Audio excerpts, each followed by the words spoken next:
One. Let's go! This show fucking stinks, and the fact that you listen, we are very, very thankful for it. AJ, never cease to amaze me with your toxicity, pal. You got a couple of these? God damn it! What the fuck are you doing? Fuck Boston.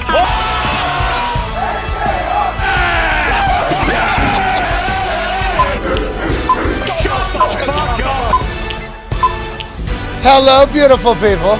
Welcome to our humble abode, the Thunderdome. On this Feel Good Friday, March 3rd, 2023, this sports show starts now. Friday! Boys, What happened? from the top, please. What Can we please? That cannot be the No, way that's this not. Feel Good Friday happens. This cannot be the way this show starts, because today's show is a massive one. From the top, please, Evan. You boys need to figure it the fuck out. This is a Feel Good Friday. Not a step on top of each other. Be confused about what we're saying. What? Misunderstanding Friday. From the top, boys, please. Jeez. Hey, What? let's What'd you say? This show fucking stinks, and the fact that you listen, we are very, very thankful for it. AJ, never cease to amaze me with your toxicity, pal. You got a couple of these? God damn it! What the fuck are you doing? Fuck Boston.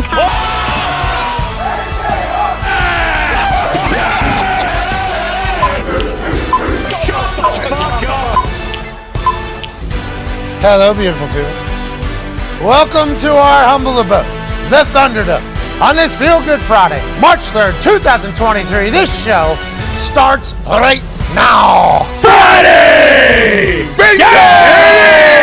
Yahtzee! How are you doing? Thank you so much for joining us on this glorious Friday, March 3rd. The Combine is in full swing live in the city that we inhabit. There's a lot of breaking news happening. There's a lot of spectacular athleticism being displayed. There's storylines developing, and there's millions and millions of dollars being made and maybe lost in some particular cases in the Spandex Olympics that we'll be watching all weekend. Speaking of the weekend, it's a massive weekend. Yes. John Jones is back in the octagon for the first time in 3 years. He'll be fighting tomorrow night. Travis Kelce's hosting Saturday Night Live. Combine will be on all damn day Saturday, all day Sunday. We have a fantastic couple days ahead, and today's show is going to be a great one. We have Sam Rappaport joining us, not related to Ian Okay, good to know. or any other Rappaport that you could be thinking of in your head. Sam Rappaport is actually the NFL Senior Director of Diversity, Equity, and Inclusion,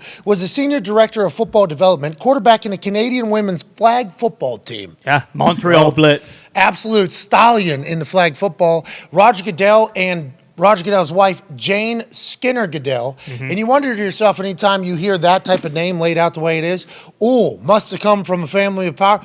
Jane Skinner's father Yep, Steve Skinner, I believe. was... He was HW's chief of staff. Okay, AW Chiefs, now married to Roger Goodell, wife of Roger Goodell. She is taking on the initiative, I believe, of women in the Women's Forum that has been celebrated this week by the NFL. Sam Rappaport was the host of it, and I believe she is a massive part of it. She'll be joining us at 12:30. The NFL actually asked us, hey, would you like to talk to Sam Rappaport? We, obviously being doofuses, had no idea that any of this was happening. No. Started looking into it.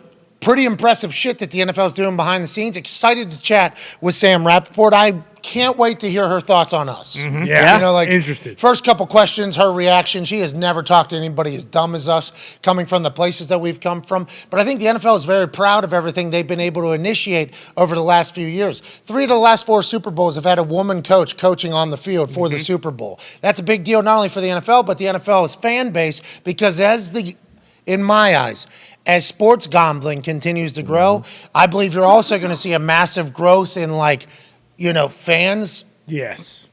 women fans, I think. For sure. Because, my wife, always been a Colts fan, grew up in the era of the Colts just being so good, Yeah. having a great time. And now that I watch and get to watch every single game for a living, she'll just sprinkle $5-10 on a game while she's watching it. Boom, starts to enjoy it. Starts putting together some parlays as if it's a scratch off. Like, let's do this. What's this? Who's this guy play for? Says the name. I'm like, that guy plays for. Ooh, I like His odds look good. Let's go ahead and put him in there. She had like a plus 850 this year.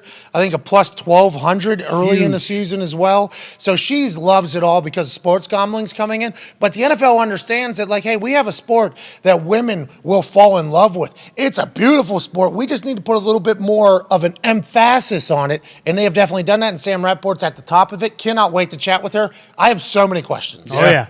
Like, legitimately, so many questions whenever it comes to all that. Denny Thompson's going to join us in the third hour. Denny Thompson is Anthony Richardson's quarterback coach, has been his quarterback coach since he was a freshman in high school. Damn. Okay. I got a chance to meet this guy because he's also Kirk Herbstreit's son's quarterback coach. Okay. So I got a chance to see him at one of the high school games that I went and watched. Kirk, good dude, great talker, and has a resume of quarterbacks that he's worked with through the years that are very, very talented.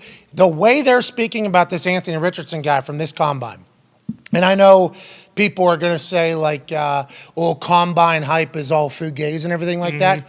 Team executives are leaking to these insiders probably when they're boozing downtown here every single night in Indianapolis, which this is the NFL spring break. They're saying Anthony Richardson's interviews have been the greatest interviews we've had in a long time, pretty much. NFL, ESPN NFL, Anthony Richardson is said to be crushing the combine. I talked to a handful of scouts last night. Every single one of them said Anthony Richardson is the best quarterback interview they've had this year. Wow. So I reached out to Denny Thompson, who I obviously got a chance to meet this past fall. I said, hey, would you come on and talk about Anthony? He's like, absolutely, would love to talk about Anthony, because a lot of the things that people might have thought of Anthony just by watching him play, they have no idea about him. Can't wait to chat about it. And also, ladies and gentlemen, we have the return of the Hawk. Wow. AJ Hawk, fresh off of a boat. He went on that cult cruise for Ohio State for the last 4 days. He got back last night at midnight. I got a text from him saying, hey, I'm back in the saddle tomorrow if you want. I'm like, do I want?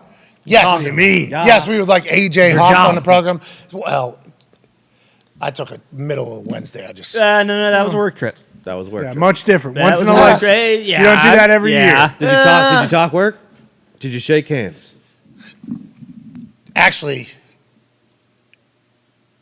like, exactly. Full you know, like blown. the Post round. as it was happening, I Yep. was like, oh shit, I'm in the thing. We're doing the Yeah. we're doing the thing. Yep. Because there was caddies at this particular golf course that we played at. Once again, golf course does not matter. Nope. It's just about the people. So afterwards, hat off, handshake with everybody and caddies of the group. It was, I just thought about the tan that I potentially had and how the hair looked. And I'm like, no, that's a whole part of it. Like, yeah, this how you is know. what the golf hair is. matted down from So the hat. it was not a work trip, but you're right. I did have some networking. a couple handshakes, a couple conversations, but I skipped. Middle of the week after taking 10 days off. I'm off on a Wednesday and a Thursday. So, and we had a happy hour show yesterday. That was good. Yeah, it was Good fun. show. It was fun. I enjoyed the timing of that. Yeah. It's like a draft tease almost. Twitter clips did well at Yeah, the they did. time that we were at. Should we think about That is a thought. change the wake up call a little bit, Yeah, go a little midweek. bit later, just kind of? No, I'm thinking every day. You're okay. not okay. You were thinking just maybe once, like draft spectacular. Well, 12 to 3 has worked pretty well as well. Oh, I agree. Yeah, 12 3 is fantastic. This is our place. But yesterday we went live at like 5:55 or whatever. The clips on Twitter They went. all- yeah, they they all all go. went. They all went. There was none that like kind of slipped in there. But it's also a great time of year. It's combine year. Talks Tables here at Boston Connor, at Ty Schmidt. One half of the Hammer. Dahn. Cowboys Tone Diggs is here. We'll start with the Talks Table. Connor, there's dudes doing stuff that make no sense. And this is continuing to be a trend. Every single year, the NFL Combine just gets faster, gets more ridiculous. Last year it was Jordan Davis, who was like 6'8", 380 pounds, and ran a 4.8 or something like that. He's a D tackle out of Georgia. The Philadelphia Eagles drafted him. Although he played, I don't think he played nearly as much as we thought he was. I think he was dealing with an injury. He'll still be an absolute dog in the NFL because there's no other humans that can do what he did, is what we thought. This year, we have a 6'2", 282-pound guy that ran a 4.49. Jeez. Unofficial. 6'2", 282, out of Northwestern, so big fucking brain. Northwestern isn't like oh, you play football, you can go to school here. Like, that is not how Northwestern is. His name is A Squared, I believe, because it's so hard to pronounce. Aditomiwa Adabawar. Boom. Yeah, Nailed it. That's how. A square. Is that A believe. Squared is out of Northwestern. 6'2", 282 pounds. D lineman out of Northwestern. You can press play on that. He runs a 4.4 9. Says 454. Why they They keep gotta doing this? fix this. It's happened multiple times. Hey, NFL Network, come on, man. Like, just don't show it at all. Yeah. Right. Like, just wait to put it up if you're going to have it be slower than what it actually is. You're underselling these people to everybody. We saw the Georgia video when Nolan Smith runs a 4.39 as an edge rusher or whatever. His teammates were watching along, and they saw it all take place. There's a phone video of them watching it, and it said 4.44, and they were going bananas. Yeah. Imagine that thing says 4.3 on there like it was actually a 4.39. They would have lost their minds. It's an amazing time for some of these freaks to really go ahead and do their thing. They're comparing former 40s to like current 40s. Yep. Every year they're getting faster, Connor. Every year humans are evolving. Is that what's happening? What do you think, and why do you think this is taking place? And does this translate to football, Boston Connor? Yeah, some of it has to. Like, you got to think for, some guys, maybe they will be the fastest in their draft class and they might not be the best prospect, but they're definitely going to move up boards. The best part for me is that this is the time we know, hey, all these talk about, Anthony Richardson being the best draft interview. That's real because all these smoke screens are going to happen over these next 6 weeks. But right now is the time we have to pay attention because everything that's coming out is the real stuff about how teams feel. Because guess what? In about 5 weeks from now, Anthony Richardson's going to allegedly say something stupid, be a terrible interview, not really love football for somebody, and that's going to get leaked. And then realistically, that is just hoping. Not that necessarily he drops. Anthony Richardson. CJ Stroud might Sure. get one of those. Right. Like, that Bryce is Young. just, you're just saying as a reference. This Yes. is just the shit that takes place during draft season. Everybody's lying. The people that are lying the worst about guys are normally the teams that want the guys. Right, bingo. So if you're in a draft position that is low and you do not want the people ahead of you to take said person, you start floating out the insider some shit like, oh, I heard this. Why don't you look into what this guy did to the equipment managers Not good. down at blah, blah, blah. And you're like, well, questions arise about the treatment of equipment managers. Never do the due diligence, but you're getting that information from somebody who would have that information. So it's like, this is good. And then all of a sudden there's a narrative built now. Oh, he's a good teammate, is just somebody who went around, and teams are just hoping that there'll be some places that don't follow up on the due diligence. They trust that that information's happening, and they spend a little amount of time they have to get to know these people on other people so that person will drop. This is classic poker. This is just lying, bluffing, trying to figure out how you make your team the best possible team you could possibly be. It's all bullshit. Yep. I absolutely hate it, but we're all very excited that draft season is upon us because we're going to have a lot of things to chat about. To pivot away real quick, Ty, you going to shit your pants today or no? Is that- I don't think so. I don't think I'm gonna shit my pants. I did almost shart earlier. I told you before the show, I'm in this just kind of weird situation where no matter what I eat, I feel nauseous and sick afterwards. Anytime I do eat something and I think I can fart, it's kind of like actually, roll of the dice. It is a roll of the dice. So we'll see. I'm feeling pretty good. I elected not to take a dump before the show, which may have been not a great idea, but we'll see how I'm feeling at the first break. I'm proud of you. I wish Daniel Jeremiah was here, who's doing a fantastic job on this combine coverage alongside Rich Eisen and the entire NFL Network crew that has been fully invested in this combine. Everybody from the NFL Network is seemingly here doing their thing. We appreciate that for the content purposes and also for the future of the league. Let's get back to the combine. Tone Diggs, Pitt D linemen continue to do their thing at this combine. Guy looks a lot like Aaron Donald, doing better things than Aaron Donald at the combine. Is this just what we have to do? Do we have to compare people exactly to who we thought they were? Sometimes the greatest players of all time, and is that fair? I don't hate it. I mean, I think it's for like Kalijah Cansey, 280. What was it? 4.67, I believe it was. 4'6", 6'1", 281, out of the University of Pittsburgh, Yep. just like Aaron Donald here. Actually trained like in the Aaron Donald facility. Aaron Donald has donated a lot of money back to the University of Pittsburgh because in the offseason he goes back to Pittsburgh. It's where he trains. It's where he lives. It's where he goes out. Remember, he saved that guy's life on the right. south side. There was a guy on the south side, which is used to be. I don't know if it still is. I think it's I've done, heard, which is. yeah, it's quite downhill. It's a bummer. We should have a moment of silence for south side of Pittsburgh. That was a one of one. Moment passed. It's a strip of bars. Had a Guinness World Record for most bars per space or whatever. Per square mile, I believe. Had the greatest St. Patrick's Day. Everybody's going to talk about Savannah, Georgia, and all these others. Chicago's great. It's like Pittsburgh, South Side. Everybody was in the same exact mood, and it started very early and it ended very late, and there's just bars everywhere wide open, kegs and eggs all the way through a brunch, all the way through dinner you could have and just have the time of your life.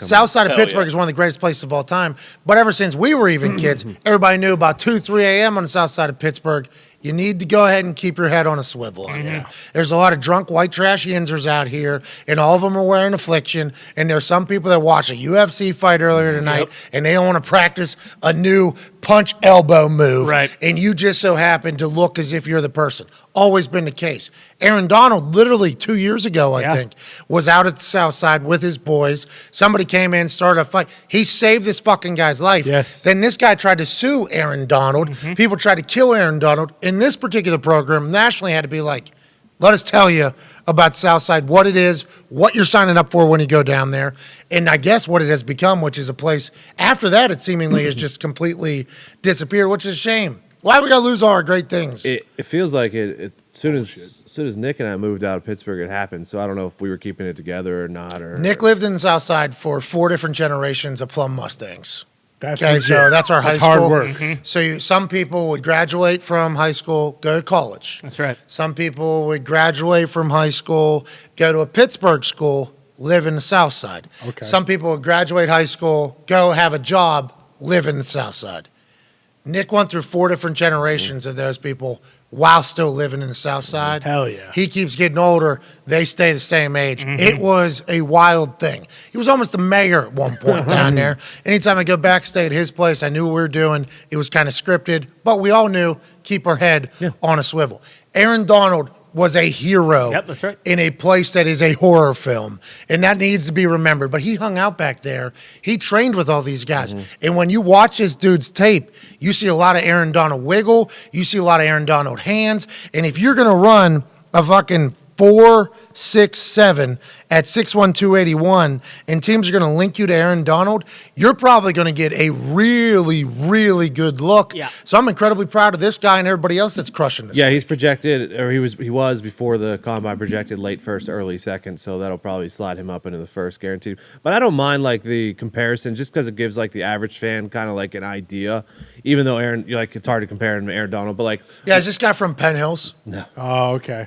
No, I don't think he is. He's from Miami, though. Yeah, true. But like Will Anderson yesterday ran a 4.6, same number, same pretty much exact numbers as like Khalil Mack at the combine, same exact build. So it kind of gives people there, like Jack Campbell, guy out of Iowa, middle linebacker, supposed to be. I mean, he was really, really, really good in college. Had like very similar numbers to Luke Kuechly. So I mean, it gives like guys. And he happens to be a Caucasian. It's interesting how that always goes. Yeah, that true. Of course. You know what I mean? Yeah. Every time it happens, I always think to myself like, seems like a pretty. They're not comparing a whole lot of white guys to black guys. Are we talking about like stats and analytics, or is it just an optically farmer? Seems like because there was that dude on Texas A&M who ran like a 4.3 or some wide receiver. Yep. And you're like, this guy's like a faster Wes Welker. It's like, well, there has been faster Wes Welkers in the NFL. Why don't we? Why don't you just find one of those? Yeah, guys. you know what I mean. Like, there's been. You look at him, you think to yourself, white guy. That's kind of have. There's a corner, I think. There's a Caucasian corner from Iowa, Riley Moss, and I assume they're taking it all the way back to what's his face, Jason. He reminds me a lot like Jason Seahorse. Yeah, that's exactly what people will say, and I'm always like, well, that sounds like you're just literally just looking at the human in doing that entire thing. But I hate the comparisons. Yeah, we have to do it. I hate the comparisons because how many different human body types are there? Okay, so you're going to be able to match up a body type to somebody. It's all in here. And I think that is why the Anthony Richardson news is such an impressive one, because they're talking about these meetings and they're talking about recalling plays and drawing things up. And Bryce Young, I guess, has been a home run in these meetings as well. They're putting some things on the board against coverages that he has not seen, asking him to dissect it, break it down, what he thinks is going to happen, what he doesn't know is going to happen, taking him back to a play he did. What did this defense do against you here? Because that recall in a 15-minute interview, that recall is what you're trying to find out whether or not a quarterback has or they don't have. Apparently, Bryce Young and Anthony Richardson have hit fucking dingers in there, and that's the most important part of this entire thing. Yeah, and the whole size thing obviously is getting talked about, but I think it was the Panthers GM who just came out and said, hey, Bryce Young in person, they're going to talk about how how big he is. In person, he is much bigger than what you see optically from the Twitter videos. News. Yeah, 200. Yeah, because Alabama's got massive humans. Yeah, and going against, he's getting hit by massive humans. No. I'm not even. No, different animal. Whenever you're talking about the NFL, I won't even get into that. But I'm just saying, whenever you look at him, he's always around Alabama dudes. So like the only time we've seen him on TV, massive O line, he is in a huddle or behind an O line that is all 6'6", 6'7". So he might look optically a little bit smaller because of who he's around. That's like whenever I, was in the NFL. I was in the NFL. Yeah. Hall of Fame nominee. Yeah, and people would see me. They would always say to me, "Oh, you're a lot bigger in person than I thought you were going to be." It was like, well, whenever you're just hanging around like 6'5", 240-pound people all the time, you are all of a sudden the smallest person in the group. And then I would go back home and hang out with like high school friends and stuff, and I'm like 6'1", 240, like. Oh, I'm kind of a dog around here. Like, I'm kind of a little bit bigger guy. And then as soon as I get back to Indianapolis, it's like, oh, there's a little bitch. Put it into perspective. Yeah, there's yeah. So maybe that's kind of what's been happening with Bryce Young, too. Maybe optically illusion because of everybody at Bama being the biggest humans on earth. But also to your point, he's probably taking some shots, we'd assume, from big people. I'm happy to hear that the size is not a thing that people are saying like, oh, it is ridiculous, because I thought that was going to be the biggest deal, and there is a good chance that Jim Irsay is going to want to get. If an owner's saying, hey, that guy in Alabama looks pretty good, and the owner, has 100% ownership of the team, the only owner of the team, he's going to be able to say he carries some weight. He's going to be able to do whatever he wants. So I think me, and a lot of Colts fans are like, oh, Jim Irsay wants Bryce Young, and then my first thought was like, great. We're going to have another Matt Ryan dead, Carson Wentz dead, Andrew Luck dead, like Jacoby Brissett dead. Like every quarterback we pretty much had. You can go all the way back. Kerry Collins. I talked about him a little. Kerry Collins was our quarterback for a week and a half, maybe a week. I don't even know. Dead. Curtis Painter, dead. Charlie Whitehurst, dead. Literally every quarterback we've got put in there since Peyton, who's just Iron Man. Peyton played every game all the time. Had Andrew Luck. Got beat up, retired. Like, being available at the quarterback position, in my eyes, most important part is Taylor Heineke. Man. He won with the Commanders. Oh, yeah. Is Taylor Heineke the most talented quarterback in that room?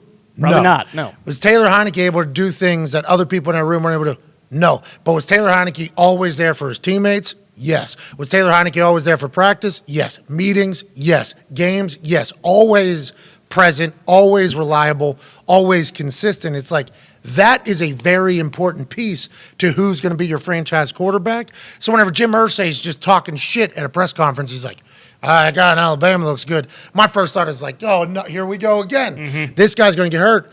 Reports coming out now like, hey, all the calls for this guy of being a tiny little elf, not the case. That is fantastic news for whoever's getting Bryce, but also for Bryce as well, that narrative's kind of changing. And Jim's he's gonna go up to Chris Ballard and say, listen, I wanted Jeff Saturday, I gave you Shane Steichen, okay? It's my turn. Bryce Young. Hey, you remember when you did the whole, I'm not hiring Jeff? Okay. I had to tell Jeff when he was fishing. You think I wanted to do that, Jim says? Yeah. Remember, Jeff's down there fishing. Yeah. When he does that video. Miss you, Jeff. I don't know if he was expecting to get the job, thought he was going to get the job, hoping to get the job. We still have not talked to Jeff since that whole thing. No. I just assumed Jeff did not want to be the head coach anymore after how last season went. You would think. But reports are saying he wanted it Jeff bad. still wants the job. Big Jeff time. still wants a job. Jim wants to give him the job. So Jim has to call him and tell him, hey, I'm hiring who Chris Ballard wants us to hire. His name's Shane. He was just in the Super Bowl. He runs the offense with Jalen. They're like number one offense. Unbelievable. Whatever. They're very good. Don't want to do this. But believe me, Jeff. Believe you me. I got Chris's ass for the next fucking. I'm going to get my guy. That would be a what I'm thinking. very, very comedic thing if that was the case. But the Carolina Panthers still in the game for a quarterback. Yep. Houston Texans still in the game for a quarterback. Colts still in the game for a quarterback. Jets still in the game for a quarterback. Raiders still in the game for a quarterback. Niners allegedly still in the game for a Falcons. quarterback. Falcons looking for a quarterback. There is a lot of movement 49ers. that could come. So the fact that Bryce Young is kind of jotting off all the things that people are potentially saying the reason why he won't work is great news for the NFL as a whole. And if you listen to Dan Orlovsky, it sounds like he put the Dan wagon on Bryce Young. He has time. attached it to him big time. I still don't love that he's not throwing tomorrow, though, when everyone else who is here is. Like, I just feel So like. I bet you that Saban And talent. Yeah, probably for sure. But also, like, I mean, I was thinking if Mac did or not. Mac threw it to pro their two pro days. day. He had two Yeah. pro days. Yeah. He threw it to pro Made day. Devontae Smith. And play. so did Fields, though. Fields only threw at his pro Yeah. The day. first time in like 3 or 4 years that the potential number, or no, I guess Bryce isn't. Well, no, potential number one, though, The CJ. last 3 number ones or whatever Burrow. didn't throw. Burrow didn't throw. Yeah, this is Trevor Lawrence didn't throw. This is debunking a lot of the trends that were taking place. And Rapport also said that they were talking a lot about maybe the coaches weren't going to come down the combine. He was like, I don't think that's true So at it's all pretty either. much the same, yeah. So, like, is the combine getting better? And if taking it out of that primetime slot, it's come down to 4 o'clock today, right? Last year it was starting at like 6 or 7. Yes. Remember, it was primetime TV. And I think what happened in exchange was there was no real time to go and do all the what happens at the combine. Right. At the restaurants and at the bars and in the conversations, because the practices and the workouts were prime time, that ate away at the let's get shit done Yeah, the here. important stuff. They're over at 8 o'clock too. And I will say the Indianapolis community city felt the effects of it being in prime time as well. Yep. Because instead of the entire NFL being at prime, being at any of these other restaurants, handling all of the potential free agency or new rules or everything that's taking place around, like they just have happy hours pretty much till like 3 a.m. Yeah. Just at all these places, and they kind of do it all. So whenever they removed the workouts into prime time, it ate into all of that. They move it back, and I bet you the city of Indianapolis wasn't telling them like, hey, like nobody's coming to our restaurants. Like we have everybody staffed for this because we know what the combine is. We have every place open till 4 a.m. because we know this. We have brought in everything that we need, and then nobody was really able to come. Indianapolis got to be pumped for it, but I think a lot of the executives were also like, we weren't really able to get anything done. So it almost feels like the combine's coming back into its glory days. That's right. We got great quarterbacks throwing. Will Levis said, why are you throwing? He's like, I got a motherfucking cannon. What do we I love that answer. what are we even Unreal. I got a fucking cannon. What do we am I going to throw? Yes, I'm going to throw. I'm going to sling this thing all over the yard. I'm excited for it. I think we're in for a great weekend of NFL Combine. For sure. And like Will Levis is like one of the guys, like he needs to go out there and have a great day tomorrow because no one's talking about him here. Like he is kind of just fallen through the cracks. Like you really haven't heard anything about him until today when he said that. And it just like, I mean, that's again why with like Bryce Young, why I wish he would throw tomorrow is like with Burrow and Lawrence and those guys, like you knew they were gonna be the first overall pick. Like I feel like this year there's kind of more so like we don't know Bryce Young is not the no matter what first overall pick. And it's like, so if Levis goes out there or C.J. Stroud or Hendon Hooker or any of these guys goes out and like really impresses Hendon's tomorrow. not going to be able to. No, I don't think so. But I'm just saying any of these guys who could impress. Conversation all of a sudden changes immediately. Oh, the Atlanta Falcons fell in love. Are they going to try to get to one to do this whole thing? And we know that Will Levis and these guys that are throwing tomorrow, and this has kind of been the conversation the last few years is these guys wouldn't throw. It's like nobody's expecting you to be perfect. You're throwing with wide receivers you've never met before. You have no clue how fast this person is, how quick they're going to run a route. All the GMs that are scouting or other teams they want to see how that thing comes out of your hand. Yes. And if they just want to see how it's spinning, does this guy have touch? NFL ball, brand new ball. Yep. Who had Will Levis say, "Hey, put that football in your hand"? I believe the Panthers. The Panthers had Will The Levis. Vikings, excuse me. Yeah, the Vikings. Instead of Vikings, say, "Why don't you was put Kenny. that football right in your hand?" Yeah, Kenny Pickett last year with Carolina. Let me see this see it, football boy. in your hand, boy. Let me see if that hand can get Hold around. it. Can your hand wrap around one of these dukes? Can you really do it? See it, boy. So that's the big part of it. I'm happy they're throwing. Yeah. Because obviously the bowl games at the end of the year, when it's a toilet bowl, 4,000 or whatever, and guys don't play because they're projected third-round picks, it's like, I understand that. But some of these dudes are playing in like big bowl games that are going to have a lot of eyes on them. Yeah. Your last chance to play with your teammates and your boys. And it's just understood now, like, don't play. The risk isn't worth it. That was almost becoming like the combine. Like, don't play. Right. It's not worth it. Don't do anything. It's not worth it. And I feel like we've been banging the drum hard, and I don't know if it's because we talk to people that are actual decision makers or we happen to know the landscape a little bit more. Everybody we've talked to is like, you can do yourself no harm pretty much in the on-field Yes. stuff. Unless that ball is coming out as a kickoff. Right. And you are nowhere near it. It's like the expectation level of the actual decision makers is at a level that's like, We're just happy to see you competing out here in spinning the ball, as opposed to like if a ball's on the ground and there's no defense, oh, I can't have them on the team. So I'm happy that message is almost coming back around for the good of everybody, so we can get like a fair, like, I want to see him compete. I want to see him go out there and throw. I want to see on the deep shot, I want to see Cuz drop back and just uncork it at Combine. And then somebody who's next, because at those pro days, guys throw those ridiculous throws. Zach Wilson throw. They're just throwing that with nobody else next to them that could potentially take their spot. Exactly. Doing something. And all these dudes are competitive. So if CJ Stroud sees Will Levis do something, there's a chance CJ Stroud is going to make a throw that is just going to be bananas. It's good for all of us. Speaking of good for all of us, we got somebody joining us right now who's trying to make the league better for everybody. Hell yeah. Former quarterback in the Canadian women's flag football team for? I believe she played in Montreal. The NFL Senior Director of Diversity, Equity, and Inclusion was the host of the 7th annual Women's Summit that happened earlier this week here in Indianapolis. People that are on the panel: Roger Goodell. What? Jane Skinner Goodell. What? Mike Vrabel. What? Dayball. What? Bean. What? Yeah.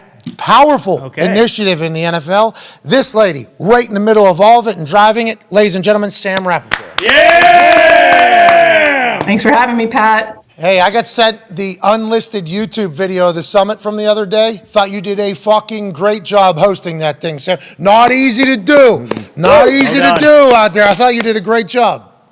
Thanks, Pat. First time moderator, so I was prepared but half winging it, and it turned out really well. So appreciate that. You're a quarterback, you know what I mean? So you got to be able to communicate. You did have some sick J's on. Wow, doing the whole thing. It was hard not to see that. I thought you did a great job. It was also, and I feel terrible because I feel like we cover the NFL close. This is my first time even knowing that this happened. Like, I feel like, has it been kind of kept under wraps as more of like an inside initiative, and then now we're all starting to learn about it, or are we just doofuses, Sam, in this entire thing? I don't know, maybe a little both, Pat, but I think that, it's grown for the years. And, it started out with just one GM, one owner, and it really has grown over the past 7 years. So now we had all 32 clubs there. And what's happening, Pat, is the GMs and the head coaches are starting to get competitive with each other at the program, where they're saying, don't you dare contact her. I'm going to bring her in this summer. And so it's exciting to see where this program has gone from, basically almost no one there to the entire league being there. 3 out of the last 4 Super Bowls have had a woman coaching on the sidelines of them. Hey, let's fucking go. Yeah. Let's fucking go, Pat. Also, interestingly, the last 4 coaches of the year have all had on their staff, which I think is super interesting because in no way would we relate winning to having women on your staff, but I think there's something to say for coaches who understand culture and really involving everyone. And I think the players feel that. And so, I don't think it's a coincidence that the last 4 guys that have won, Dable, Vrabel, Stefanski, and Harbaugh have all had female coaches on their staff. Okay, so if the story goes, it's almost like you told Goodell that you'd be perfect for this particular role in this initiative. Have you just been like a football human your whole life? Like you just love the sport, love the game? How'd you get into this? Insufferable fan when I was growing up. I grew up in Canada where I had to pick a team because we didn't have one. So I became a Cowboys fan when I was really young, and I was completely obsessed. I played women's flag. I played women's tackle football as a quarterback for really my entire life. I retired about 8-9 years ago when I was 35. And I just love it. I'm obsessed with it. And I was so honored that Coach Vrabel pointed that out on the panel. He kind of said to me, the reason why I want to do this with you so often is because you just love the sport. And I do. I friggin' love the sport. Well, I think that's a big deal, mostly because you're going to have a lot of people that are like, why are we focusing on this? And I think it's massive for the growth of the game, but I think it's good for the game as a whole internationally. Like, hey, we have a very welcoming league. Our league is good for everybody. What has been your experience with the NFL now? Has it been mostly arms open? You said, 2 people were represented at the first one. Now all 32 teams are there. Was there been a little bit of drawback, or has everybody been pretty welcoming? What has been the entire process you think about, as this has all worked out fantastically over the last 7 years for you? Yeah, interestingly, like this is not like a women's empowerment program or anything like that. Honestly, I'm not really about that. For me, what this is about is an entire talent pool of people that have been really eliminated from contention. And when you talk to coaches like Coach Dable and Coach Vrabel, they both kind of say, it's anti-competitive to not consider half the population. And when Dable was hired, he hired 2 women on his coaching staff, both of whom were absolutely kicking ass. And those people would have never even had an opportunity to get that job. And so really what this is about is the entire talent pool. You could put any marginalized group of people in that room, which we could do, and help them, connect with people who could get them opportunities. Okay, so I was just about to ask about that because there's I don't know the exact title, but I'll describe what it is and everybody will understand. It's like a minority coaching internship for training camp, pretty much, right? One of my very good friends, Pat White, was actually in that program with the Chargers. He is now like an assistant for the Chargers working there full time. Now, I think he is at the very bottom of the whole coaching thing, which is a whole nother conversation that I assume you have heard and been a part of about how you got to get to the top of the coaching ranks just in the standard operating procedure down there. 12-year NFL vet A.Q. Shipley was pouring coffee and fixing printers with a family and a Super Bowl ring. But nonetheless, that's coaching. You got to earn it. You got to get in there. Is there going to be something like that, you think, in the near future? Or is there already something like that taking place for the NFL, for women coaches, for training camp, to get these introductions and the opportunity to showcase to people who you can be, how you can do it, and how you can help the team? Yeah, so that program you're talking about, Pat, is the Bill Walsh Minority Coaching Fellowship, and that includes women as well. And we actually, a couple years ago, changed the rule. We have an offensive assistant program right now where it's either a woman or a person of color has to be a full-time offensive assistant for the club. And so that helps us get more marginalized folks in the ranks. And, as it pertains to women, they know that they have to put their head down and grind and like everyone else, and they get hired and fired like everyone else. And we like when we see that. But, they start at the bottom. And at training camp this year in 22, we had 15 women in coaching positions at clubs, which was the most in any male professional sports league in the entire world. Hey, there's a lot of bad coaches out there. There's a lot of bad coaches out there. How has that whole thing gone? Like, have teams felt okay if they bring in, I could see some old fucks, and the NFL has a lot of them, saying, okay, I would love to bring in a woman out of this whole summit with the fellowship and everything, but then what happens if, she's just not a good coach and doesn't fit with us? Can I fire her? Has that process happened? Has there been that? And how has the response been? If that makes sense. Yeah, it has happened. I mean, a couple of our female coaches got fired, and many of them have been rehired, which is great. But that's it's kind of a badge of honor. That's coaching. Yeah, it's kind of a badge of honor to get fired in the NFL as a coach because you kind of have to earn your stripes and go through that, right? But I think what we do, Pat, is we don't start with, as you called them, the old fucks. We start with the younger guys who kind of get it and who are a little closer to our generation, who really understand the power of bringing everyone in. And interestingly, one of the general managers I spoke to, he said when he brought female scouts into his office that it made the men better because it made them a little less hyper masculine, pound your chest, testosterone in the room, and it kind of mirrored society a little. And he said that he was shocked that not only did it make the women better, the opportunity to grow, but it made the men better as well, which I think is super fascinating. So the interesting thing about coaches, and that's obviously the scouting department side, which I don't know people as well in that world, but I do know the coaches pretty well. Those folks, and I almost said dudes there, I'm part of the problem. That's on me. That's on me. The dudes that I'm talking about, those folks though, they have no idea what's happening outside of that building. No clue. Right. I'll get texts from Mitt's dad, Tom McMahon, who is I would consider myself very close with, special teams coordinator for the Raiders now. I think he's a massive fan of ours and massive supporter. I'll get a text from him 5 weeks after something happens, hey bud, heard this happened, congratulations on it, a month and a half later, because he's literally just been locked in there for that whole time. So you saying that it's helping mirror society a little, it's probably helping the world evolve behind the scenes, which I think a lot of people will be proud of. I seen that the Browns, well, we got an assistant general manager is a woman, right? I mean, and then I heard Peyton Manning in the intro video for your Wednesday Summit say the first women's general manager is on its way, and it's sooner than a lot of people think. What is the next steps? What is the goal for you, and how do you see it all unfolding? unfolding over the next 5-10 years. Is that kind of how you have to view it? It is, yeah. Personally, we don't care that much about first as we do about flooding the pipeline with amazing people so they can earn their jobs. Smart. So a lot of people ask us, like, when's the first female this and the first female that? Like, I don't even like the qualifier of female something. We're just trying to flood the pipeline with the best talent. Hey, we have to do that though, Sam, don't we? We're not at the point yet. We want to get to the point where we don't have to say it, right? Isn't that kind of the thing? That is exactly what the goal of the program is. If you were to ask me the goal, it is so we don't have to say that anymore, but we're not there yet. We still do have to say it. Yeah, I think that's a thing. I know there's a lot of people that are like, well, if we're trying to get past it, why we always got to point it out? It's like, well, we're hoping.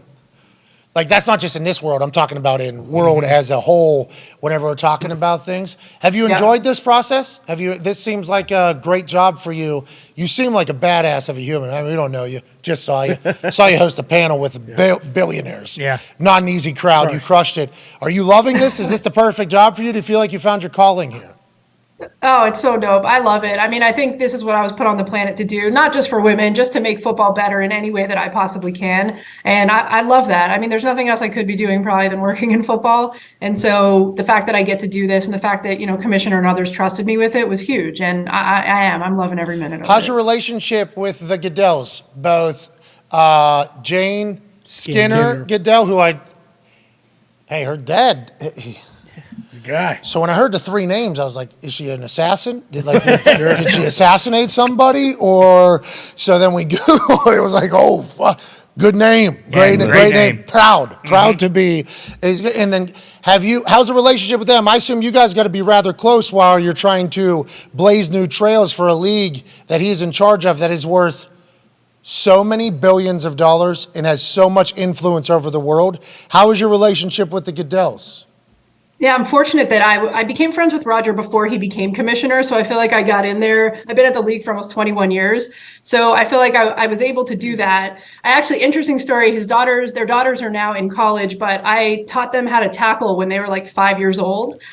We had an outing at Giant Stadium at the time, and they were both there, and they both asked me to learn how to tackle. So I taught them how to form tackle, which is I still remind them of now. But yeah, I'm so lucky that I have a great relationship. Jane is unbelievable, and Roger every year just asks me how he can help with this, and I give him things, and he does it every single year. He's really supportive of this behind the scenes, which is awesome. So I went golfing with the Mannings the other day, and they happened to know him as well. Yeah, what a dumb life. It is stupid that it happened. But they happen to know, and I asked some questions. There's people there that know him as well. Sure. And I asked some questions because we only see commish. We only see commish, right? And commish of any sport or anything has to make decisions that are going to be out of favor with people, just naturally. If you do something against the Indianapolis Colts that you have to do as a commissioner, have to be the one that does this, there's going to be Colts fans that are like, that damn commissioner. And then they're probably not going to like him forever. That's just how it's going to go. His job, people describe it like me, hey, that guy's out there to take bullets for the owners. That's a job that's probably going to, you're probably going to take a lot of shit. Oh, yeah. I think he is by far the greatest commissioner out of all sports. And I assume he is going to watch this at some point. Hey, Commish, we'd like to let you know, have you ever watched tape of the MLB commissioner? Every time he speaks, he puts his foot right in his mouth, makes legal. The NHL, boom, same exact thing. Mm-hmm. Every other league, Roger is fantastic at speaking. So my natural reaction is got to be bullshit. This got to be, everybody I've talked to that's ever met him is like, hey, you would like Goodell, good human, good dude, great at what he does as well. It sounds like this is a real thing he cares about, Sam. Is that an accurate depiction from behind the scenes, Roger? Whenever it came to black coaches, it felt like he legitimately was like, hey, this is an actual, we got to fix this. Put together a couple happy hours to meet people and introduce people. I feel like he gets a lot of shit because he is Roger Goodell. But everybody I've ever talked to is like, no, this is a genuine human under there. Is that how you feel with this process? You feel like the NFL genuinely wants to change this? And is Roger the right guy for this type of thing? It sounds like he's the perfect human to drive the NFL forward. Yeah, he's cared about this way before he was commissioner too. Interestingly, in the 80s when he worked at the league office, he worked on a program to help get more black coaches into the NFL. So, before the word diversity, equity, inclusion were even coined, he was about it and he was working on it. To be around him, you realize what a genius he is. He is unflappable, and I've taken cues from him over the years. I watch him and study him, and he is behind the scenes. I wish people could see how committed he was to this, but he is the reason that, in my mind, he and Jane are really the reason why this has moved forward as quickly as it has. GMs and head coaches follow his lead, and it's remarkable that I've had his support. Hey, when you get to talk to him, let him know that we were very much looking forward to whenever that committee was bringing him in. Like he is one of the most talented speakers to ever exist. Like legit, I watched him take on a whole room when that lockout was about to happen. Jeff Saturday, former interim head coach of the Colts. Yeah, of course. Coaching's tough, Sam. Coaching is a tough thing to do. As the lockout was about to take place, Jeff Saturday was like one of the presidents of the NFLPA. He said Roger Goodell is going to every single team, and he wants everybody to ask him questions about the lockout because we're losing insurance, we're losing money. It's not our decision; it's the NFL's decision. Goodell's decision mostly to get a new deal done. But Roger Goodell's going to be here, fire away. So guys thought overnight of all these questions. This dude came and sat right enemy territory. I couldn't even fathom a more uncomfortable setting to speak in. And he sat up there, and every question that was asked turned the question, got him on his side, explained it completely, and then just pivoted right to the next one. And it was like an hour and 25 minutes where I watched him. He was getting like tomatoes, like absolutely, like they were killing. And he was just like, no, come on, now let's talk now. Like this whole, he's incredible at what he does. He never gets enough. He gets paid so much money, so nobody cares. But he gets a lot of shrapnel, and it's nice to hear that things like this, he's trying to make the world also a better place on the back end of it. Connor has a question for you, Sam. Yeah, Sam, you mentioned how the NFL has the most women coaches out of all 4 of the major sports in America. Do you feel like you have sort of a responsibility after conquering the NFL to kind of set your sights on the NBA, or have you already kind of reached out to other people, or other people reached out to you about helping, the NBA or the MLB or the NHL with their problem as well? So in past years, we've invited all the sports leagues to come out to the NFL Women's Forum because we believe that this is really bigger than football. And I actually think it's bigger than sports. I think I've been contacted by banks and large tech companies, Fortune 500 companies, who have said, if you can do this with women coaches in the NFL, we have no excuse to not have women on our boards or not have, women in consideration for CEO roles. So we don't hide the secret sauce. We invite anyone that wants to see it to take a look at what we're doing. And what we're doing is just opening people's minds to things that they didn't previously think were possible for them or that would be beneficial to them. And they're meeting these women, these 41 women from college football, and realizing, what an untapped resource it is. Hey, so I heard in that summit, you said there's some drinks here. Like, is it set up like a happy hour? Is that kind of what it, because I think that's the best way to do business, right? I think networking is the best way to do business. Is that always been how that operates at Summit, or has that kind of evolved? Yeah, Pat, it's almost the most important part of the program is the open bar that night because, what we do is the reason that male coaches and male scouts get jobs is because they're hanging out in the same places that head coaches and GMs are, right? Whether it's at Senior Bowl, at a bar or a cigar lounge or a golf course, places that women don't typically find themselves. So we create kind of an organic environment. Whoa, Sam, Jesus. No, if I was to say what you just said, I would have gone. Golf courses where they don't normally. Cigar lounge. No, I'm sorry. I'm joking. Go ahead, though. You're right. You can totally. Generalizing, of course, I love to golf, so I'm on the golf course all the time. But in generalization, we're not there all the time. So what we do is we create an opportunity to just have casual chats, create kind of more friendships than networking or relationships or anything like that. And the open bar, honestly, is where most of it happens. There's been jobs offered on the spot at the open bar before. Yeah, I think that's obviously not just as I grow older here. In the business world, it's like this is such a, this right here is such a powerful, it's such an incredible thing because people want to work with people they know, they can trust, they can feel a little bit. So opening doors and more introductions is I think it's the easiest way to change something. I think it's the best and easiest way. So whenever I heard you almost lead off the summit with that, I was like, that's Okay, because we've been pitching that heavy here. Oh, yeah. Because with the, I think it was at one of the owners' meetings, they have one of those happy hour sessions, and we asked Rappaport, we're like, okay, so is it just like DJ? Do they got a live music? There's a bar there. There's like open drinks, and he's like, I don't think it's like that. I'm like, Ian, like that's Should be. That's how it should be. So whenever I saw you like talk about that, I was like, genius, Sam. Let's keep it going.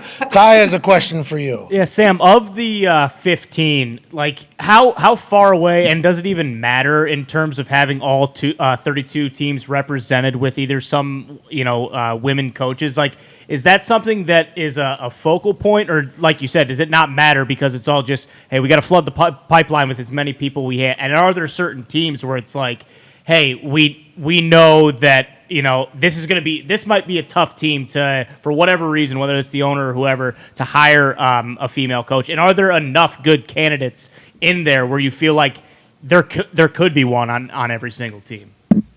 Yeah, I think about 17 or 18 clubs have at least had a female coach as an intern. So, we're at more than half the league. I certainly think there are clubs that are not ready for it yet, and that's okay. We want to. Who are they, Sam? Sam, who are they? Yeah. Expose them. No.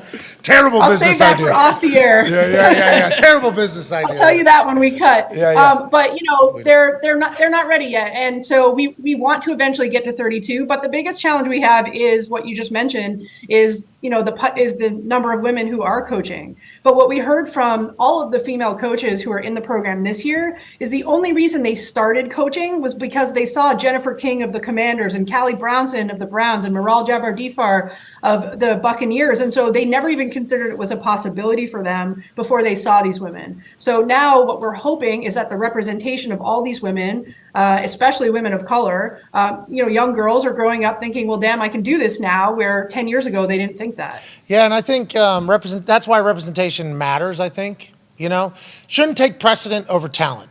Okay? Yeah. I don't think. I think that is when people will not buy in who are against it if that becomes the case. But I think it matters for what you just said, like dreams, aspirations. Like, hey, somebody like me was able to go do this. Like, I hope to be able to be one of the people that does that for people in Plum. Like kids that are in high school in Plum, they see what has been able to like, oh, that active husky 6-foot dude that grew up right here was able to go on and do that. Like, that's a huge part of it. So I think that also makes it easier for you, right? Are you guys getting more? I assume you're finding more and more talented brains from women across the country, across the globe. Where's most of the talent coming from in that world, Sam? No question. Yeah, it's coming from right here. Many of our Power 5 schools and, just colleges and high schools as well. There's some women that are coaching high school flag or high school tackle, and they're getting into it as well. But the ultimate goal, Pat, is congratulations on you're about to be a girl dad. The ultimate goal is for when your daughter is, if she wants to work in football, that we don't need this program anymore, and that she doesn't need the representation anymore because it's just ubiquitous and normal, like it has become for other industries like female doctors and female astronauts and what have you. We don't usually point that out anymore. And I hope by the time she is, 23, 24, ready to go, if she wants to work in football, that she doesn't need this. I would like her to be an astronaut if she wants to be an astronaut. Yeah, cool. Sure. President would be. I would like to be dead if she's going to be president. Yeah. That's a lot of heat. That's a lot of heat. I was thinking maybe she makes the U.S. women's national team at like the age of 14 or something. That'd be cool if we could do that. But if she was going to coach in the NFL or scout in the NFL, I'd be 100% in with that. I'd be excited to see the road. I'm excited to see what the future brings. Tony has a question for you. Sam, obviously 100% or most of your time right now is spent on this, but you said you've always been into football your entire life. Do you have any aspirations or dreams of ever being in one of these front office roles or being a coach someday? So when I was younger, I've been at the league 21 years. When I was younger, I really wanted to be commissioner, and it's still, something that I think about. It's not necessarily that's the ultimate goal, and I see, all the shit that Roger goes through and everything that he has to deal with, and I wonder if I'm as impenetrable as he is. But I don't know how he does that. I don't know how he does it, Pat. I really don't. But it's something that I've always aspired and I've always looked up to as the commissioner of the NFL. That'd be sweet. Does Roger know that? Like, oh yeah. Oh, shit. Thanks, Prince. Because Prince walks around all day knowing he's one day going to be king. Yep. The king walks around looking at the prince all day knowing that motherfucker wants to be king. That's an interesting that's an interesting dilemma. Queen, princess, same exact story here. Roger knows your aspirations? Because Roger was in the NFL building a long time, right? He was I don't want to say created, but he kind of was in the NFL. You've been there for 21 years. Similar paths, I think, right? With what Roger did, he kind of came up through the building, then he became commissioner. He knows of your aspirations, or what are those conversations like? He does. Yeah, he's been, I think 41 years is how long he's been at the league office. And he started as an intern also, and I did as well. There's so many people at the league office that want that job. And so many amazing qualified people. But I've had the luxury of being able to have some like behind the scenes conversations with him about the real deal of the job and, how he cuts his nerves when he's, in a press conference like you mentioned. And I've got some interesting tidbits from him over the years that I've kept in my back pocket and I used for the forum and, also used whenever I have to public speak. So he's been super helpful. Yeah, it's talent. I mean, tips definitely help, but if you don't have the talent to execute, it doesn't matter. You were great on that summit that I was. Honestly, that was my first thing I was watching. I'm learning. I'm trying to learn as much as possible while I'm listening, but I'm watching you handle the room. And I was like, here we go. I was like so impressed by that as somebody that could potentially be dropped in that similar situation and what my thoughts would be while I was doing it. You worked the room well. A Canadian commissioner? Oh. Would you put a team up there? Is that what you would do, Sam? Are we putting a team right up there quick and we get a lot of A's? Maybe the NFL A's? What are we? Are you doing that or no? Saskatoon Snakes? Yeah, I used to actually. People used to stop me in meetings all the time to get me to say scout and out and all those words that I used to sound super Canadian. But I've been here a while. I married an American. I'm sure I'll become a citizen at some point. So I won't lose my Canadian citizenship, but I'm sure I'll be a dual pretty soon. Hey, let's talk about the future of the NFL because it's going to grow. Do it. Obviously, we're going to get more women involved in the scouting and the coaching, and it's going to be because of your bad at. Hey, come on. That's good. This is good. You're going to change a lot of people's lives. You already have. There's like dreams that have come true that had no chance of coming true because of the work that you've done and obviously behind the scenes. What is the growth do you get to sit in on any of those conversations? What are we doing? Are we going Australia next? Are we going Africa? Are we going more parts of Europe? Canada? Is Canada getting it? Like, what do you think is the future of the NFL? We're at 17 games now. You think it goes to 8? Like, what do you think happens 10 years from now if you're to look at the NFL? Because all arrows, every other business, Sam, is doing this or kind of like this. The NFL somehow, through everything, has just been up and to the right, up and to the right, up and to the right. What do you think is the next 10 years of the NFL? What are your predictions or thoughts? Yeah, it's crazy. I mean, we have 200 million fans. Like 2/3 of the country watches this sport, which is crazy if you think about it. Yeah, there's a lot of sites that say we have 200 million uniques. Yeah, all right. Sure. Sorry. I would say, the reason why this sport is so popular is because the amount of wows when you're watching a game. And I know for me, that's why I've always watched football is that, every 5 minutes, maybe less, you're just saying wow at the talent of these people and the athleticism of these people. And to me, it doesn't compare to any other sport. So, yeah, our international group is certainly looking to expand to other countries. We'd love to see a franchise in another country. Selfishly, I'd love one in Toronto. I've spoken to my friend Kim Pagula about that many times. But, it would be nice to see that the popularity of the sport expand beyond the United States. And that would also help, other coaches, not just women and people of color, but also people of different nationalities and backgrounds. And I'd love to have an Aussie Rules football player come over here, an Aussie Rules football coach come over here. They've reached out to us about the women's forum to find out how they can get more women involved too. Oh, yeah, that'd be incredible. Like, just natural thought is like in the special teams department because they've literally been kicking balls. So, hey, over there, Sam, you want to go have a kick, lad, or what? You want to go have they just punt balls to each other as kids. That's quite a weapon when it comes to being able to control that. I love to hear that. I appreciate the hell out of what you're doing. You said fuck and shit to us. That's right. Which I love. It's a big deal. Sam, it sounds like you're a fucking dog. We appreciate the hell out of you. Good luck with everything, and we appreciate your initiative to make the league better. Thank you so much for having me, Pat. Your show is bomb, and thank you all so much. This was super fun. That's lit, dude. We appreciate it. Sam Rappaport. She was cool. Oh, yeah. She was she played until she was 35, tackle football, flag football, while working in the NFL building. Yeah. You, Roger? That's awesome. Before he was commissioned? I don't really want to coach, Georgie. It was a great question by you. And when you asked the question, she lit up. She lit up. She was like, actually, I know what I want. funny you Yeah. say that. Yeah. 21 years ago, I started in the thing, and my first thought is it'd be an honor to run this fucking league. Yeah. She was awesome there. Yeah. Incredible. It is some of those coaches, and Mick can speak on this more than I can, obviously, they dress however they dressed whenever they got into coaching. They talk the exact same way they talk whenever they got in it. They walk into just stop time, and that stop time is their office. And they just football. Oh, we got fired. All right, go home to my family that, hey, need to put all your guys' shit in the car. We're moving to another place. All right, cool. Now I'm in this office. Still hasn't changed or showered. Just 2 different locations. 5 years probably in between both of them. Just film. So I think there's obviously going to be humans across the country and across the league that are going to say, this is all bullshit.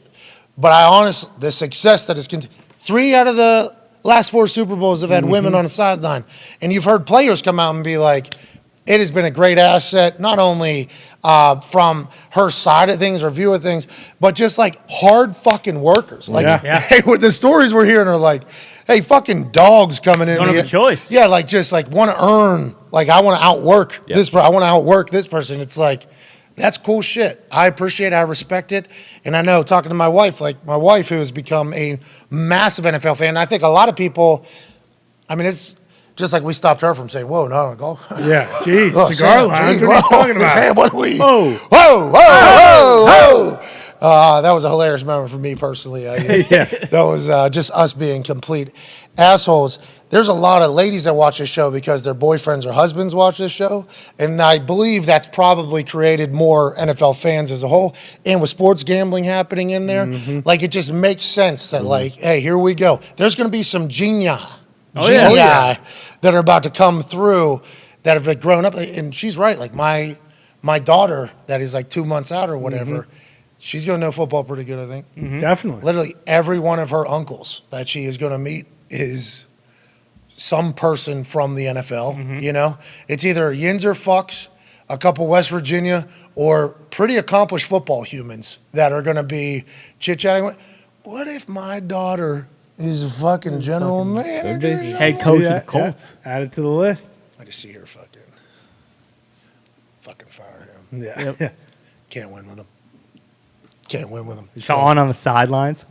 Hey, those aren't like the there's kids saying it'll be saying that, it'll be saying. Right. But it is like there's some decisions in there that I don't envy. I would never want to be a GM. No way. I would never want to be a head coach ever. So if somebody wants to do that, fucking give them an opportunity. Good on you. Why the hell not? All right, let's get to a break, and on the other side, fresh off of a goddamn boat. Here we go. A cult cruise, if you will. That raised a lot of money for a great cause. Well, So you can mock it, and then you got to remember, like, coming back on the other side, there's like, making the world like $10 million better. That's right. Pretty cool. Okay, I guess. It is weird, though, isn't it? Yeah, They kind all never go out know. onto a boat into international waters. There's no exit. No. People he doesn't fully really know. No, not fully. He doesn't know. A lot of people. He doesn't know anybody. Yeah. Maritime law, too. Yeah, which Exactly. which means no law. That's Anything what I'm goes. talking about. A lot of cucking going. Pirate ship. Digs. I was actually approached on a cruise ship about That's how crews are. night one. And I said, there's no way I'm just going to be seeing you two on here for what, the next They're 6 trying to nights? tie you down for the week. Yeah, Probably. I didn't even know. I just, as soon as it was like, it was a weird situation that was happening. I'm just trying to order some drinks for me and everybody in here. Okay, that's all I'm trying to do. We're trying to have a good time here. And this weird old fuck dude just kept like elbowing a lot of those. Come on. No, he didn't even like to get to that point. I mean, just this guy was like working like the whole first day. I'm somewhere. This guy's here giving me a, hey, how you doing? I'm at the bar trying to do the thing. He's giving me a, at the pool. He's finding it. Yeah, he's bringing. Are you like? I'm like, why is this? This guy wants to fuck me? Nope. That was not the case. He did broach me that evening after the show that was on the cruise. Like, hey, come back to our room, have a couple drinks. We got a nice suite right there on top. Blah blah blah blah blah. The whole thing. Then maybe you. You pork my wife. Let me was watch. like, oh man, That's interesting. I thought there was. I told him I thought there was something going on. You know, and I ran I through know the it whole was it. day. Yeah, you ruined that guy's vacation. I'm sure He found was so somebody- happy. Yeah. He found this young somebody. calf, this young bull. That guy was a worker, though. He found somebody else. I mean, he had a top. I mean, he had money too. I don't know where it was from or whatever, but I was like, no way. My first thought was, there's no exit We cannot get off of this boat. We're together for We a are while. forced to be here. Let alone if it becomes the poop cruise that ended up happening later. True. Where they were stuck out at sea and nobody could get back and they were just pooping everywhere. Actually, some guy just survived at sea, I believe. I don't know how many days exactly it was, just eating Heinz ketchup. And what did Heinz say to him, that Pittsburgh company? You know what? We'll buy you a boat, okay? We'll buy you a They brand new can boat. buy you a boat. Unbelievable. You can buy you some ketchup to survive on. All right, we'll be back in about 5 minutes with AJ Hawk, fresh off that cruise. We do not believe he was approached to have sex with anybody's wife. Don't know, though. It is AJ We Hawk. don't know. Ohio Sure. State cruise? Legend. Exactly. Oh, my God, Ohio? It'd be an honor, sir. Chance. Come on. No, this is not saying That was probably a everybody. giveaway.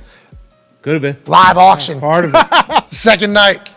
Whose wife wants to fuck this man? AJ Hawk will come in here and fuck your wife. Well, we know General. 50 people. We know General Carpenter would. Just real quick, though. Diggs, he was titled General Carpenter for that cruise. That was his actual name tag. Because his wife, shout out, signed him up, and that's what she said. General Cucking. Do you only say that the cruise is a cuck operation because my situation, or is that other situations? No, it just feels like it's the perfect fucking Okay, place for so it. Yeah. it's strictly because of me. Okay, that's. Well, but it's for raising money. I have you seen a can lot see of it. as that. I'm not talking. angle. We're talking about cruises as a whole, general. not Okay, that particular okay. one. But that Zeke Zeta did worked work on a cruise ship. Yeah, I've been on Yeah. like 3 or I've seen 4 a lot of cruises. It that, just yes. feels A very.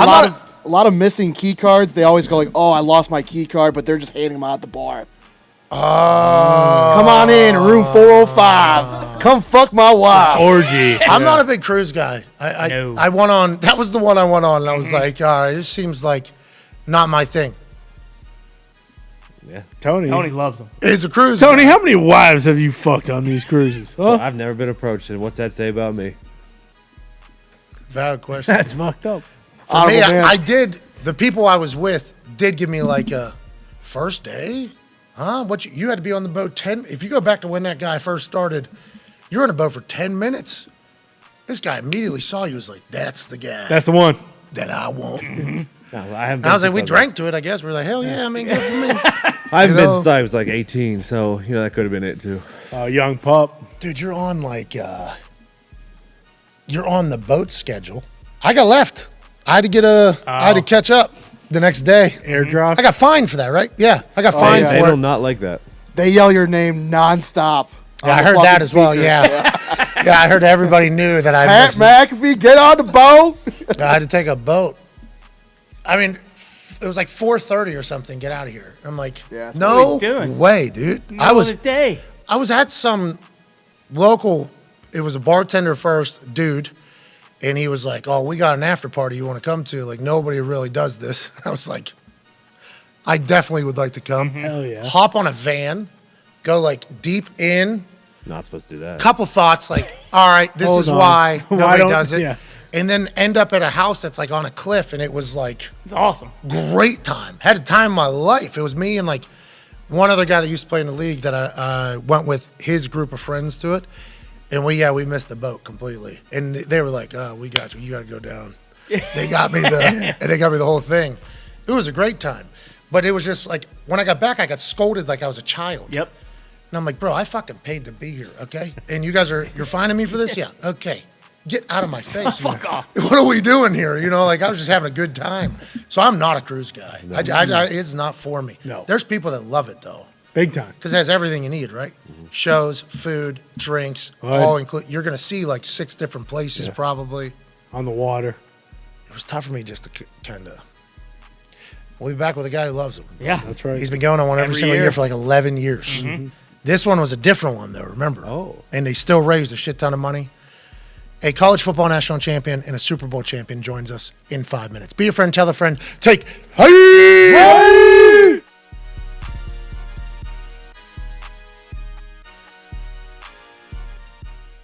The word dream is a powerful one. I'm not talking about at night when you sleep. I'm talking about the second definition of the word.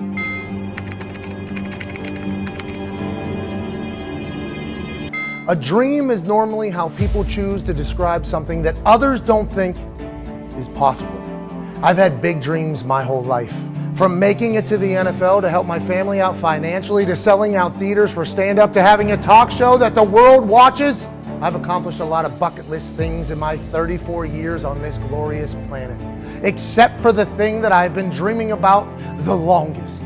There's a point in my life where all I could think about doing was professional wrestling. Long before I ever kicked a football, I dreamt of being a WWE superstar and being a part of the grandest stage of them all, WrestleMania. Here's me power bombing and rock bottoming, flying Ryan when I was just a young, stubborn baby boomstick. I know a lot of people can say they dreamt of being WWE superstars when they were kids, especially during the Attitude Era when I grew up, but most kids moved on from that passion. I never did. It was always my plan if football didn't work or when football stopped. You can literally ask anybody that's ever been around me at any stage of my life. Here's me at the age of 20, wrestling War Pig's big ass at an IWA East Coast show in Charleston, West Virginia. A month after that sweet victory, I was drafted to the NFL. Everybody assumed that would bury the wrestling dream, but we all know that's not possible with actual dreams, right?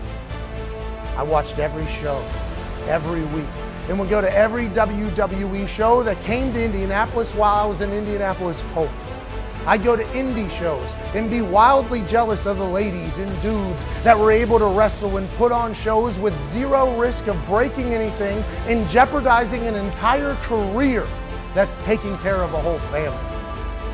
I even bought a full-size wrestling ring and had it built in my barn so I could at least experience what life would have been like if I wasn't grossly overpaid to kick balls, but rather bumping for a living. I even got fined by my team for posting about my WWE dreams. And when I retired at the age of 29 after another Pro Bowl season in my prime, I called Rip Rogers and I started training. Hi, my name is Pat McAfee. Ever since I was a child, all I wanted to do was become a professional wrestler. I had zero offers, zero interest from any wrestling promotions, but I also knew I had zero contracts telling me I wasn't allowed to become a stud in this ring anymore. I was preparing myself for when the opportunity inevitably came. My business started booming, and yet again, my lifelong dream would have to play second fiddle to making a living for me and my people. And then I got a call from Michael Cole. Well, nonetheless, as of February 1st, Pat McAfee is officially a contributor with WWE. Hey! When he asked me to join the panel for NXT TakeOver pre-shows 4 years ago, I thought it was finally going to be my chance to prove that I belonged in the sports entertainment universe. I'll take any job, just let me in the fucking door. I cherished every opportunity. I treated every show like it was my last and my first.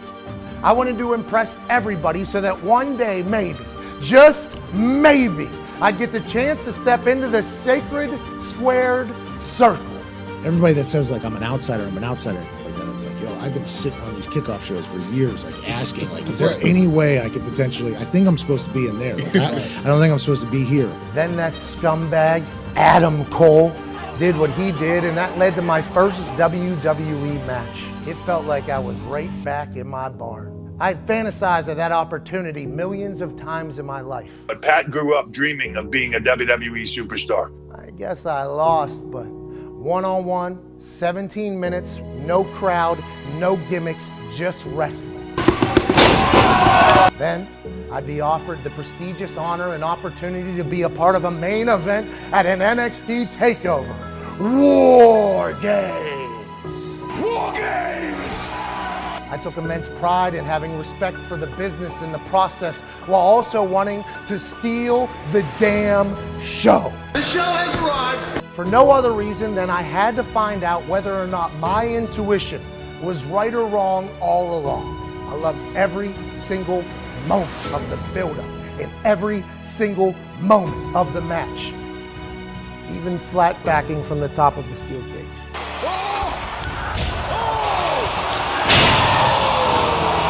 This morning, couldn't really get out of bed, couldn't move much, couldn't walk. When I was asked to be a commentator on SmackDown, I couldn't have said yes quicker. Pat McAfee.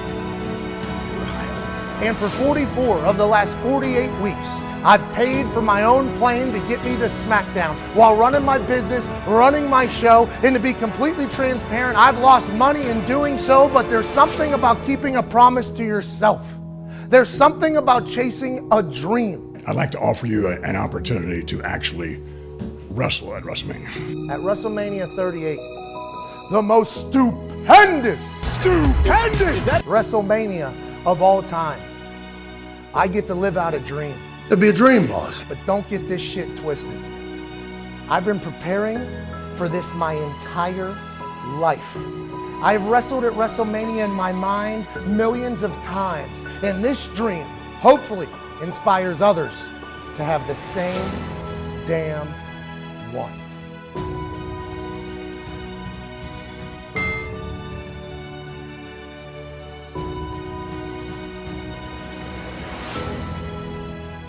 Hey, Why? let's go! This show fucking stinks, and the fact that you listen, we are very, very thankful for. AJ, you never cease to amaze me with your toxicity, pal. You got a couple of these? God damn it! What the fuck are you doing? Fuck Boston.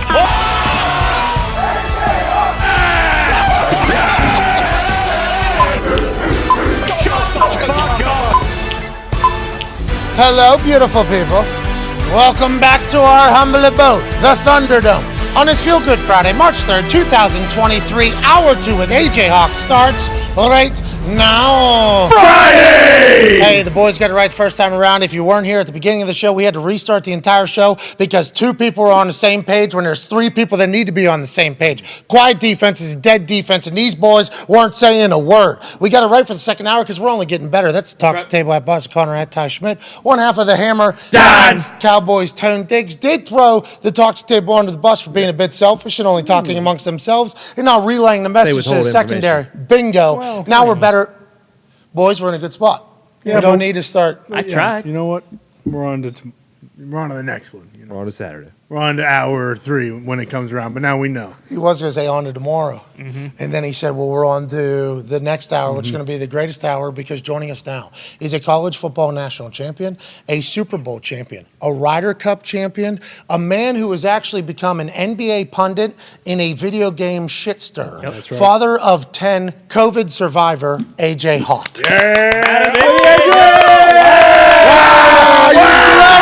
You're glowing! Oh my God, it looks so good! Whoa! How many people asked you to have sex with their wife on this cruise All ship? right, so I mean, just to start, I got back from the cruise. The cruise is still going on until Monday. We left. We took off halfway through. That was the plan all along.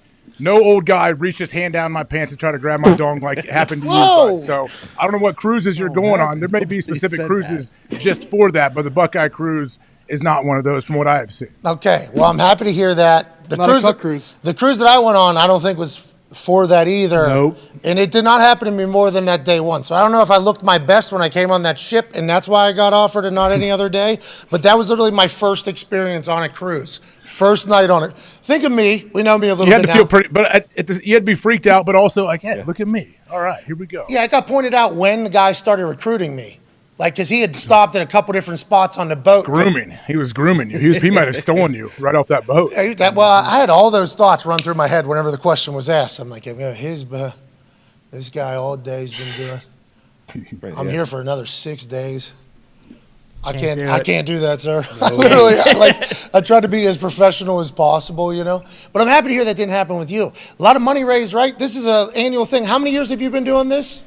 Man, this was like 16 or something. I think we've missed Jesus one. Christ. Okay, so you've done 15 cruises in the last 16 years. Well, COVID, did it stop? No, Ohio still does it, right? Not real? Or did you guys? Yeah, oh, it happened.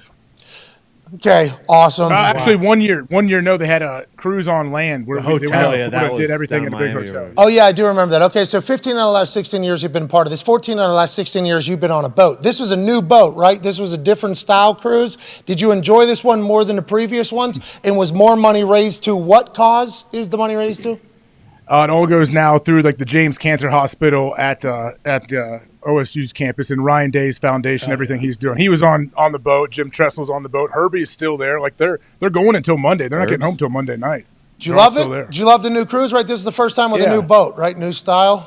It was cool. It was normally like those giant cruise ships with 2,500 people, 3,000 people. This one it's still a big old boat, but there's like 600 people, and it's easier to get around. Yeah, it was cool. They raised a ton of money while I was there, and I'm sure they will continue to raise money until they get off. Are you doing Q&As there? Are you doing one-man shows? Are you in general Bob Carpenter? Bob is. Yeah, we did. What's going on? One of the big money raisers. We auction off different things like experiences and all this stuff. And Bob and Schlegels always come on stage and juice the crowd up and get them going when I have to go up there. The boys made up an experience that was maybe auctioned off at the boat, but you seem to say that is not the case from how you started this whole thing. There was no sexual experience with A.J. Hawk auctioned off at this live experience in the middle of international waters and maritime law? There was not. I don't know how that would work, especially being affiliated with Ohio State and public university and all of that. Okay. I was going to say. Now's not the time for us to do it. You know what I mean? Oh, man, I had a good one. Allegedly. Yeah. We can't. We gotta keep it in the holster. Yep, that's right. You know what'll happen? Per the Chop House. At some point, it'll come. Time will come. Yeah, time will come. Put the finger guns right back in the holsters. And then you know what I mean? Let's There's just another move. name on a couple buildings at Ohio State that we could have turned to as well. All right, and let's just, keep it. We're on Jimmy Kimmel last night. Yeah, that's right. Yeah, Congrats. That's awesome, fun. man. Bakhtiari freaking dunked on his ass, too. Yeah, and so did somebody else came out and tweeted about it. Well, that as well. guy's still wearing a fucking mask, so. What? Jeez. What happened? Who is? Talking about Kimmel? Allegedly, We would like to let people know. JK. Okay? If you would like to wear a mask still, do whatever makes you happy.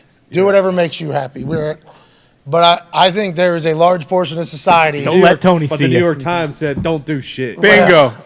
And then that's pretty. They're like an important one, right? Yeah, and we know what side they lean to as well. Whoa! What does that even mean? I'm just saying. What is your deal? It's not like OAN or whatever the hell it's called. How come Tone and Connor? These guys just can't. They get so excited. Talking about the news. This dude literally only knows one human in politics. That's right. And who's that one human? Who's that one human? That is the future president of the United States of America, Governor Ron DeSantis. And for those of you that knew the show, he watched Yellowstone, became this person, then he learned about That's right. anyways, hey, we're mass on that boat? Mass on that boat? Mass, like Catholic Church? Yes. No. Were they giving the Eucharist out? What? What do you mean? What? Masks. Mask with a K. There's some people wearing masks every once in a while. Yeah. Threw him you don't have overboard, to. right? I think that's just no, but I think I don't care. I think that's gonna be normal now. We just that just needs to be. It's the way it is. And by the way, I think they're to us much nicer now too. You know what I mean? Like I feel like I had a couple conversations with some people that were whenever I was in the middle of my travels for the vacation or whatever, and very kind on the way back too. Like questions too. Like, hey, I need an actual answer from said person because they were sitting in a spot with a thing, so had to talk to a double mask. Yep. Double mask person. Sweet. Okay. So hey, you gotta do whatever you gotta do. I appreciate that this is how you're living. But we do have to have a conversation, and I hope you don't hate me right now because I don't hate you. I hope you don't hate me. What an interaction. We're talking like There you go. almost full convo and then like have a good day. So I think that's good news for everybody. Yeah, definitely. Here we Do go. what makes you comfortable. We're moving forward. Me and Tony were talking about maybe making a mask with our mouth and nose cut out so we can kind of be on both sides of the coin. You know what I mean? Support both groups. Okay. I wasn't part of this. Yeah, well, let's move along here. Congrats on being a good human. Thank you for making the world a better place there. And also, congratulations on not getting, solicited to do. Yeah, I was neither the cuck or the cucky, I guess, right? Okay, thanks for clearing that up. All right. Okay. Well, there were some. Thank you. No cucks involved. Okay, no cucks about it. The Ohio State cruise. Yep. All right, we like that a lot. Tagline. 23. Let's move along. Combine's happening. You were a freak show at the Combine. I feel like we do talk about this every year, and you probably hate talking about it every year because of how impressive you are. But whenever it comes up, this guy ran like a 4.4, had like 40-some inch vertical, was number 5 overall pick. And oh, by the way, that was after like 14 knee surgeries already. Yep. And hey, can we get your medicals? Can we test you? Absolutely not. You cannot. No way. You cannot at all. Check my charts. Check my charts, bud. That's all you got to do. Hey, you do whatever you got to do. So that I don't want to say you worked the draft cycle, but you did. And you crushed it. Combine, what do you remember? What do you think about? And do you think the quarterbacks are throwing? Here we go. CJ's throwing. Shout out Ohio State. Levis is throwing. Shout out to Kentucky. Bryce Young's not throwing. Okay. Hendon Hooker not able to participate. But Anthony Richardson's going to be spinning that ball, and allegedly he is the guy right now. It feels like the Combine's getting back to all of its lore. Okay, coaches are there. You got real primetime players doing stuff as opposed to opting out of, I don't want to hurt my stock or anything like that. Why do you think that's happened, and what do you think about the Combine? Well, yeah, I wonder why it's happening, especially with all the DeMora Smith stuff before we had that, like, that seems like 3 years ago. But he came out saying he wanted to cancel the Combine, right? That was like, a month. That was like 2 months ago. Yeah. It was like 2 months ago or whatever. And now we're saying, hey, the Combine's back, prime time. You know, they hold it off and make sure, like, the quarterback's throwing is probably the prime thing of the whole event, obviously, we want to see. So the reason why I'm happy we're talking is because when you say things, obviously, I don't talk to humans that think like you ever in my life. So, like, it makes me think of things. NIL might be the reason. So these dudes have money. Yeah. These dudes have money already, and they're in the content game, a lot of these guys. Oh, yeah. So when you're playing at the Combine, you're doing shit at the Combine. Yeah, you don't they're not own any paying of you that, for right. They're not paying you at the Combine. No, I'm saying these guys are going to rip these clips and make. Oh, gotcha. You know what I mean? They're going to make highlights out of this thing. They're going to make content out of this. So they're making money. They could just view this as almost, and obviously this is not how their only focal point is, but in a pros and cons of participating at the Combine, con could get hurt, con very low chance of getting hurt. You're throwing a football. You're doing that every day when you're training for the draft anyways. Another con, you could kind of like miss a couple guys and people will think that you're not as accurate. But you can throw it your pro day, though. If you feel like you didn't do well there, you can throw it your pro day a week later.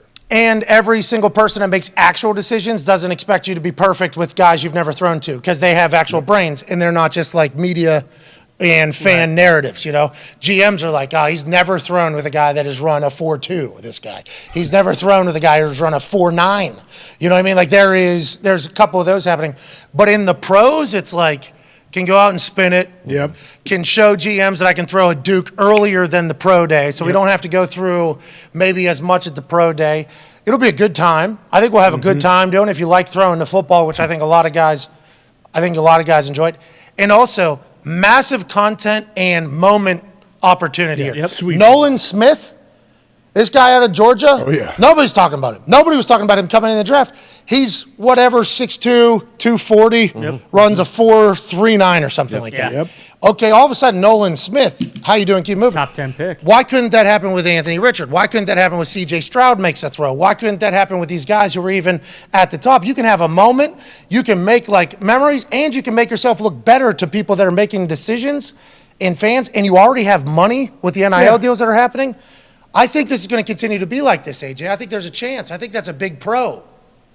I think the fact that this year that it's kind of turning out that way, and it seems like more guys than I thought, like high caliber quarterbacks, are going to throw at the Combine. Usually, a lot of the top, if you're considered one of the top guys, you just throw at your pro day because that's when you can script the whole thing and make it all hopefully look as good as you possibly can. You know what I wish they would do is just stop doing the schedule that they do. What do you mean? Let's treat these guys as adults, you know? As opposed to having to wake up at 4 a.m. for a drug test that you got to go do whatever and all this. Like, and wait like 3 hours in between your 40s you run basically too. Yeah, like let's set a schedule for these guys. You know, like, easy. Hey, you'll meet at this time. Like the guys who are like first rounders, second rounders, if we actually want to make this into something, like let's actually do it as opposed to just being like, fall in line. Okay, dude, like, you know what I mean? Like, That's how it's always been done. That's what it is there, yeah. That's how we've always done it. Every great that came before you, you guys are nothing. Like, I get it, but still. Yeah, we get it, but back then we weren't shown, like, very easy and obvious better ways to do something, and now we have been. So our brains just can't, it's going to be hard for us just to eliminate all that information that we've been able to gather since the Combine began 40 years ago. So it's like, that's going to be tough for us to just kind of wash away, but we'll try. Hey, you're right. We'll just have the most miserable 3 days of all time that are the most important days of our lives. And actually, no, we're not. We're just going to opt out. We'll just do our pro day because we know pro day, we get here at 8 a.m., we're weighing in, we're jumping at this time, meeting with coaches at this time, this is happening, and then guess what I'm doing? I'm going to go sleep in my bed, actually, after that, and then I'm up tomorrow working out with my coach, doing the whole thing.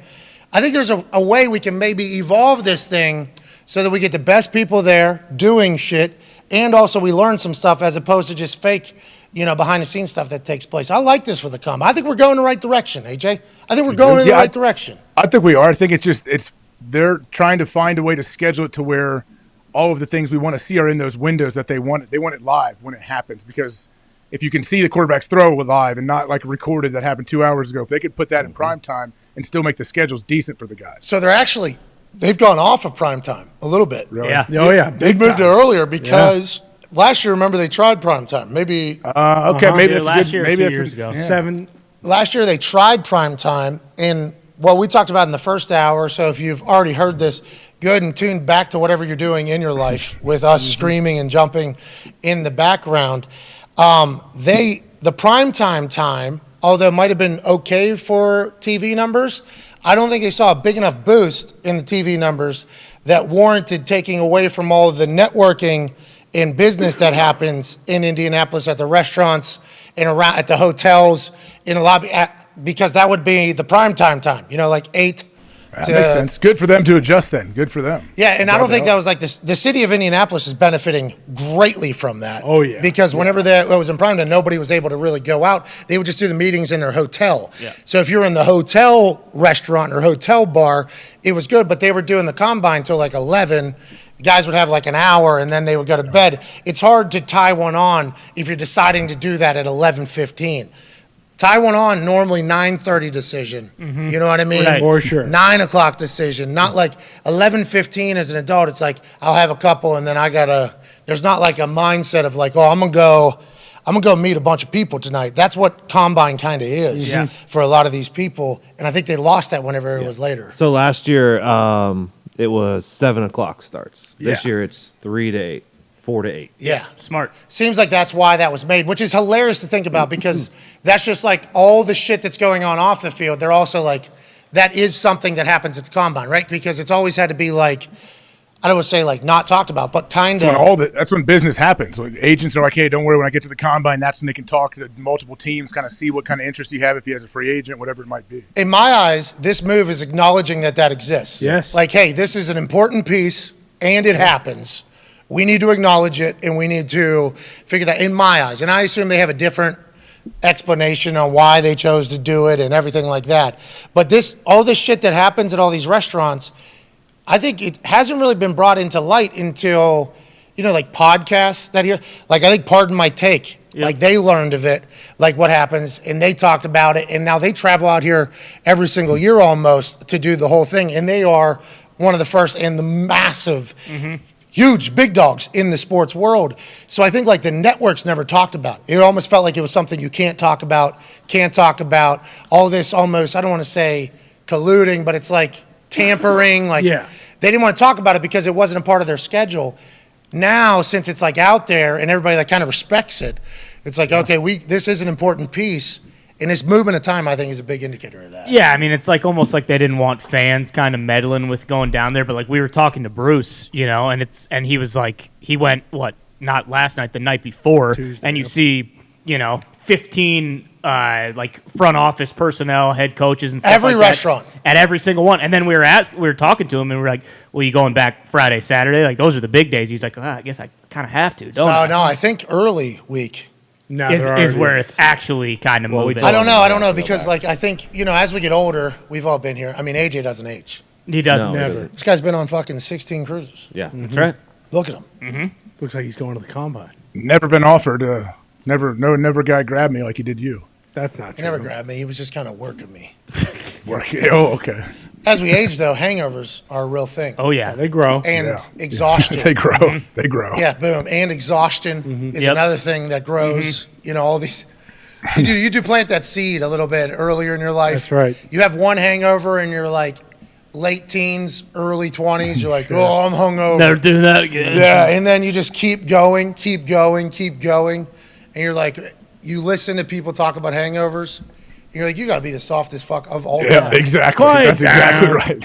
Oh, okay. I'm that guy. I'm the guy I used to say that to now. Oh, yeah. AJ, yeah. Oh, yeah. Me too. Yeah. For sure. Oh, I wouldn't say it exactly. I'd be like, that definitely sucks. Also, not a dog. Yeah. Okay, we know that. And then as you get older, now I'm like, if I was to go back and do any month that I did, any of them, I wouldn't make it out alive.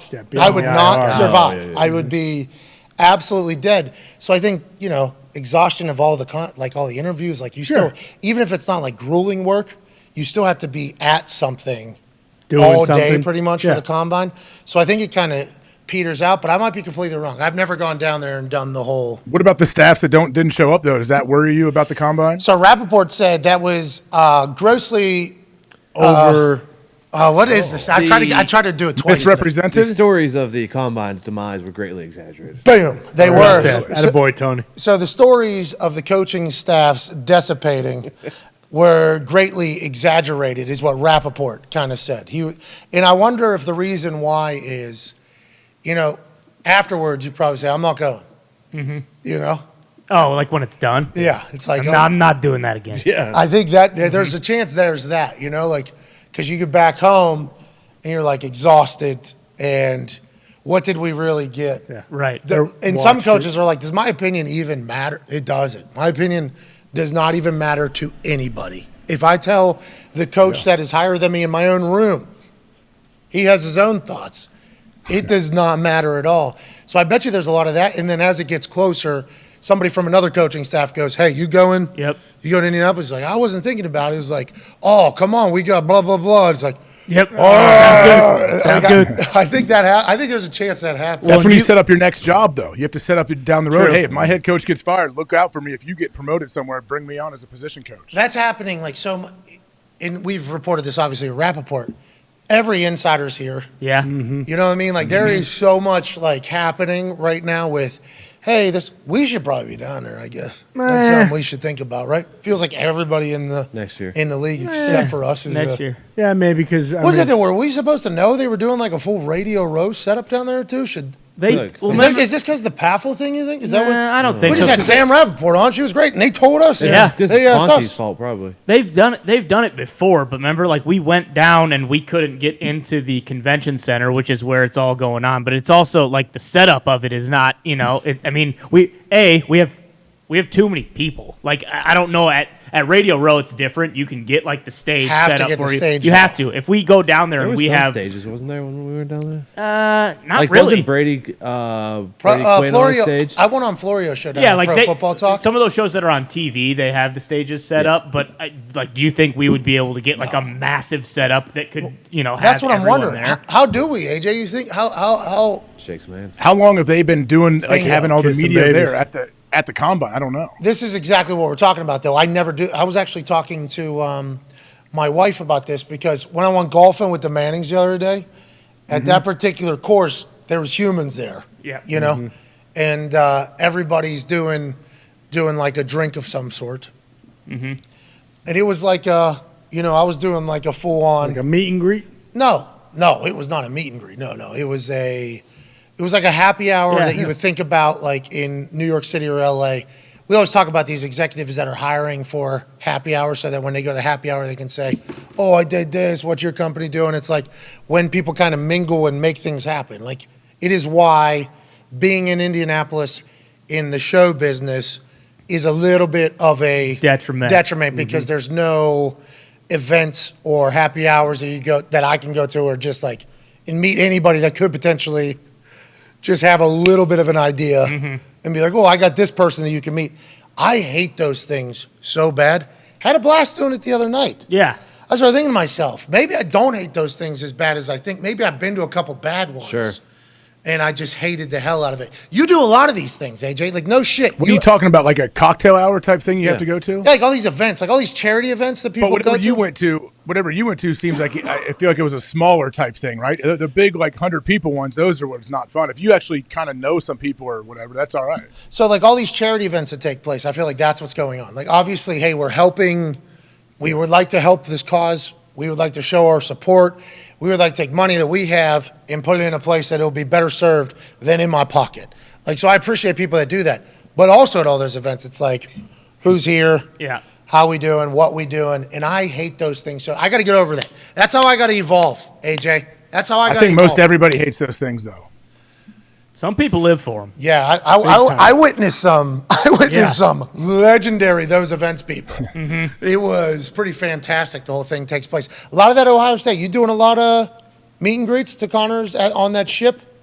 I mean, everything, yeah, like because of how the cruise took off over the last 15 years, yeah, like my charity is like a lot of the cruise people come to our event, and so we're all connected. It's like a huge, big family. Basically. Yeah, you keep like getting away from this Deflecting, because I said Q&A. You said, yeah, Bobby's question. thing. Well, so you just get to go on this ship and do nothing? You just kind of have a vacation with Laura? No, you like we have. I mean, there's definitely times when you get to get away and do stuff, but yeah, like excursions with people that are the whole boat is sponsors and people that are on there, and we know a lot of them. Did you zip line? You went in zip line? No, Bobby zip lined actually. I didn't snorkel? zip line. Of course he did. Did we go Yeah, whitewater? we took like a catamaran to a snorkel deal one day, and the other day just Did you booze on it? Were you I saw you. You were drinking Hemingways for someone's birthday. So Tone was so happy to hear that he and you boozed on a catamaran, and he wanted to get it. What was the other event you did? Just the other day, like there's each day the boat stops somewhere. We went to a beach somewhere. They took us to a beach and hung out. So you want catamaran snorkeling and then beaching? Yeah, that's all I did. Now everyone else, they have day. They're going like Bob went to some ruins yesterday. He's still on the boat. He's doing other stuff now. Okay, so the catamaran sounds like a great time. It's a great time. That's the move. You're not allowed to start boozing until you're done snorkeling because they don't want you to be boozed up in the water snorkeling. But after that, it's a great time. And Bobby Carpenter has given us an update from the Ohio State cruise here on our guy Schlegel. When the autograph signing comes at you thick and fast. In the AM, there's Anthony Schlegel right there. That man has deadlifted 600 pounds in construction boots. Dog. You're talking about an absolute dog, but it appears as if the seas have gotten him. What do you think happened here to Coach Schlegel, AJ? That was we had a signing the first morning. Got on the boat, whatever the first night, and then the next morning, 8 a.m. signing. That was Schlegel. I guess Schlegel he's a man of the people, and he just he was out and about with everybody kind of late, I feel like, and just Bob posted that. We found out the next night at dinner, Schlegel, none of us knew he posted it. Next night at dinner, Schlegel's like, well, you posted this picture, Bob? Like, it was awesome to see it all happen. And then what Bob say? Boss, I had to. Like, I had permission. I had permission. Schlegel, hey, thank you for your service, Schlegs. Thank you, Schlegel. And obviously General Bob Carpenter, who rallied the troops to save Big Ten football. Yeah, were people saluting him on the cruise ship? Does he get asked about that in Q&As? Like, is that a thing? Probably. I didn't go to all the stuff that he is at, but yeah, he and Schlegel run these, like, they do all kinds of stuff, teaching people like different stuff about football. I'm sure people ask him. Yeah, general. See, you just said at all these events he's at. Exactly. He's one of those guys. Yeah. That's exactly who we're talking about. I mean, I'm just talking strictly on the boat. There's all different kinds of like fun events that people pay to come to, and they raise money, and the guys entertain everybody. Like water balloon fight? They do it. Yesterday they did this big beer chugging contest that brings in a ton of money now. Ooh. Oh, so people boozing real hard on this. Oh, it's like people are there for a good time, no question. Hell yeah. Who else was on the boat, you said? General Bob, obviously Schlegel. Did you say Herbie? Herbie's there. Kirk Herbstreit. What's he doing? Archie, Hold on. We know. Heisman Trophy winner. Hold on. Yeah, we'll talk. Archie, I didn't get a chance to chat with Archie at that Ohio State game day. He was. I don't believe I got a chance to chat with him. But Zeke was there. Zeke's awesome. Ezekiel? Is he doing this? Hold on. But before we get to Ezekiel, who we are big fans, we would like to hear about because his coach, Mike McCarthy, he's saying a lot down at the combine. I can't wait to get your thoughts on it. What was Herbstreit doing? What was Kirk Herbstreit up to? Was he having a good time? He deserves it. Yeah, he was having a good time. He's hanging out there with his wife and his buddies, and I've gotten to know his buddies over the years, and a lot of them were on the boat this year. What a crew! You know a good chunk of them. Yeah, we talked about you first night. They do this big introduction parade type thing where we go on the stage and do all this stuff. Yep. And I was talking to Kirk. That night he was asking about you. We were talking about you and his whole path and what he's been going through with the old Amazon, everything. I love that dude, man. He's awesome. I was talking to Peyton on that golf course that we were golfing on, and I didn't take my phone out there because I just wanted to live in the moment. I wanted to be Phil. It sounds like something you would do voluntarily. Yeah. I wanted to absolutely. I wanted to be Phil Knight in that LeBron James point record breaking photo. Yep. I said I want to take this whole thing, and you're right. It was something that I just voluntarily did, but I was getting asked a lot about the game day experience, because this course was in a warmer climate, so massive college football. Okay. Contingency, it felt like around there. I was getting asked about that, and just then there was more sophisticated questions being asked because hey, let's go a little bit. How about because game day's been around for so long, and the people that have worked on that show both on air and off air, have been there for so long. It's a family, you know, like WWE was the same way. WWE is a family, you know what I mean? It's like the way it's run, you know, you see the same people. I felt it. I felt that the couple times I was around it. You know what I mean? Sure. So like going in there though, I had a great understanding of almost everybody in the family though, because I had followed the business for so well. You know what I mean? And basically, I kind of knew who I had respect. They knew that I knew like their accomplishments, and it was almost like I felt a bit more comfortable going into that environment. And Michael Cole was my ally in there, and it was like I'm just going to say, hey, how you doing? How you doing? I'm just going to keep it up. We're going to keep it upbeat. So for going into game day, just getting dropped in there, because remember that deal came on a Tuesday. Yeah, didn't do the first week. First 2 weeks. Yeah, that's right. Game week 0 and week 1 didn't do. That deal came on like a Tuesday, and it was like negotiated in about maybe like hour and a half. Let's sleep on it. Let's do this, right? That's how it kind of works. Pumped. Come in, guess this. Now I have to figure out like WWE. Oh shit, here we go. Initial thought was like maybe do both. You know, maybe do both. Just because like turning down an opportunity is just something that is very tough for me to do. Like if an opportunity is presented, I would like to take advantage of it. Not a lot of opportunities were presented in a lot of different times in my life. A lot of things I enjoy doing, I want to do it. So like that one, in talking with Nick, and Stephanie was there and Hunter was there at the time. They were so cool. They were like, no, you can't. That's a bad idea. Like you will exhaust yourself or whatever. So then I'm like, okay, I appreciate you guys. Nothing but love. Still nothing but love. Even though like that, we still got to. It's all my decision pretty much. What I want to like my life right now with my pregnant wife. It is a whole. And also the future, like there is just so much for me to contemplate. And then after that conversation, like real world sets in, it's like, oh shit, I got to learn a lot about college football real quick. Like we're already 2 weeks in. I got to learn a lot about college football. And then like, do I know anybody at this show other than Herb Street really? And that was a resounding no. I didn't know anybody. So getting dropped in there, you know, like that was a thing. I'm in the production meetings. That's like an hour and a half long. And all these people have inside jokes with each other for like the last 20 years. And all these people are like, you know what I mean? They know each other really well, know what people do, know what people don't do, know what people like, know how things go. And then they're pitching ideas. And it's like, I'm not talking in this, right? Herb Street was like my ally in there. Like Herb Street treated me incredibly well. Like he was over and beyond nice to me and kind to me. And I don't want to say like his humility is stupid, but it is. His humility is like so dumb. He's almost naive to it, like what he is or who he is. Yeah, he's just this Ohio fuck who has no clue that he's Kirk Herbstreit. You know what I mean? So like an idea, like I would have an idea for the program. Like, or they would be pitching something and I'm like, I don't know if that's necessarily, like I think there's a different way to kind of get there. I would like tell Herbie, you know, I'm like, hey, don't like, we would sit in the corner. We're the corner boys. Hell yeah. We'd say the bear was back there, going to miss the hell out of him. We're in the corner, though, just chilling. He just got off his Thursday night football game. He's running on probably 3 hours of sleep. Who knows? And I'd be like, hey, don't you think, like, boom, boom, boom would happen? And he would be like, yeah, say it. I'm like, no, Herbie. This is, like, if you think that's the case, you should say it. Because if you say it, it's going to happen. And he goes, your words. And I'm like, you don't even know. This guy doesn't, hey, Herbie, you don't even fucking know that you're the face of college football, dude. Like, he still views himself as that guy who was just like.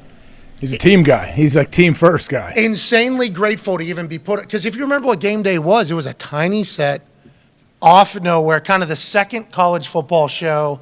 Chris Fowler was in there working it.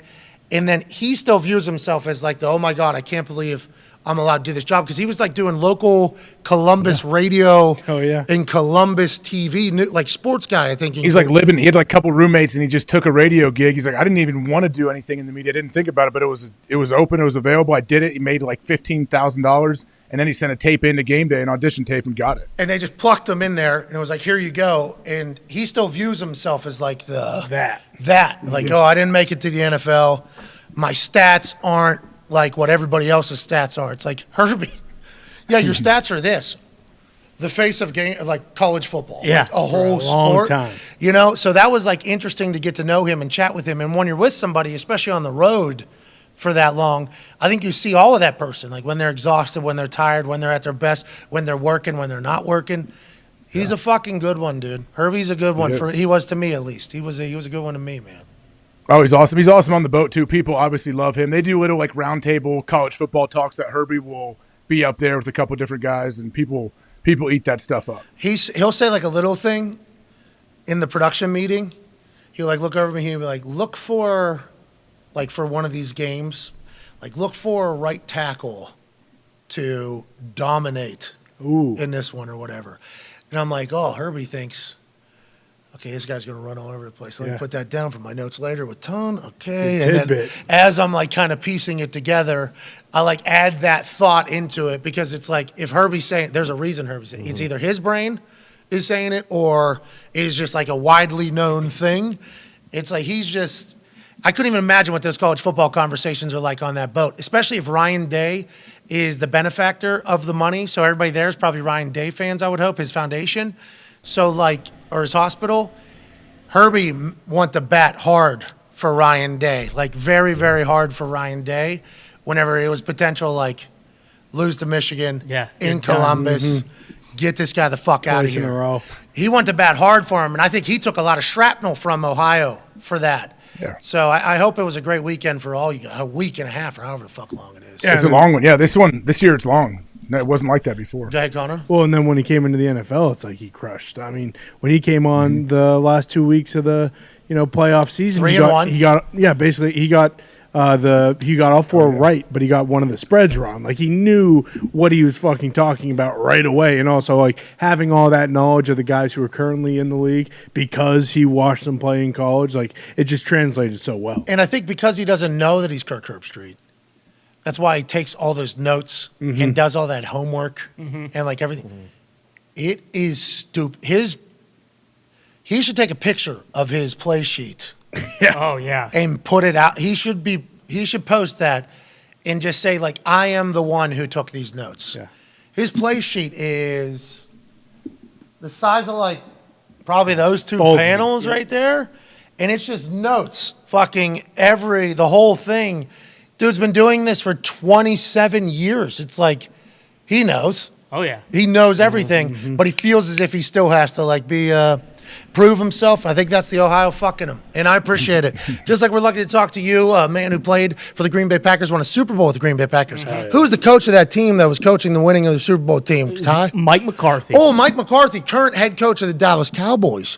Mike McCarthy's doing a lot of chatting, obviously, at the Combine, mandatory press conferences for every coach and every general manager. Also, every Combine participant has one, so we hear a lot from a lot of people.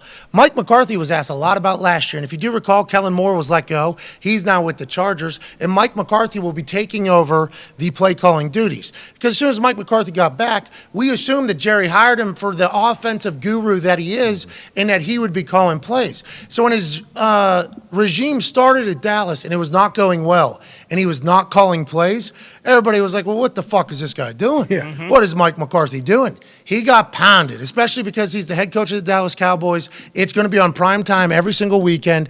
Everybody's going to talk about you. He was getting murdered. Then they start having some success. They start going. Kellen Moore is all of a sudden a head coaching candidate because he's calling plays for Dak Prescott. Obviously being brought into question a lot on how much they run, how much they pass, how it all goes. Mike now, in an effort, I believe, to save his tenure as the Dallas Cowboys head coach, will take over the play-calling duties. He had a lot to say about last year's operation when he talked about Kellen Moore and said this. Yep. I just think like anything, everybody has plays, everybody has concepts. We're every player and coach, you have tendencies in this league. You're ignorant to think that you don't. And it'll be no different for myself.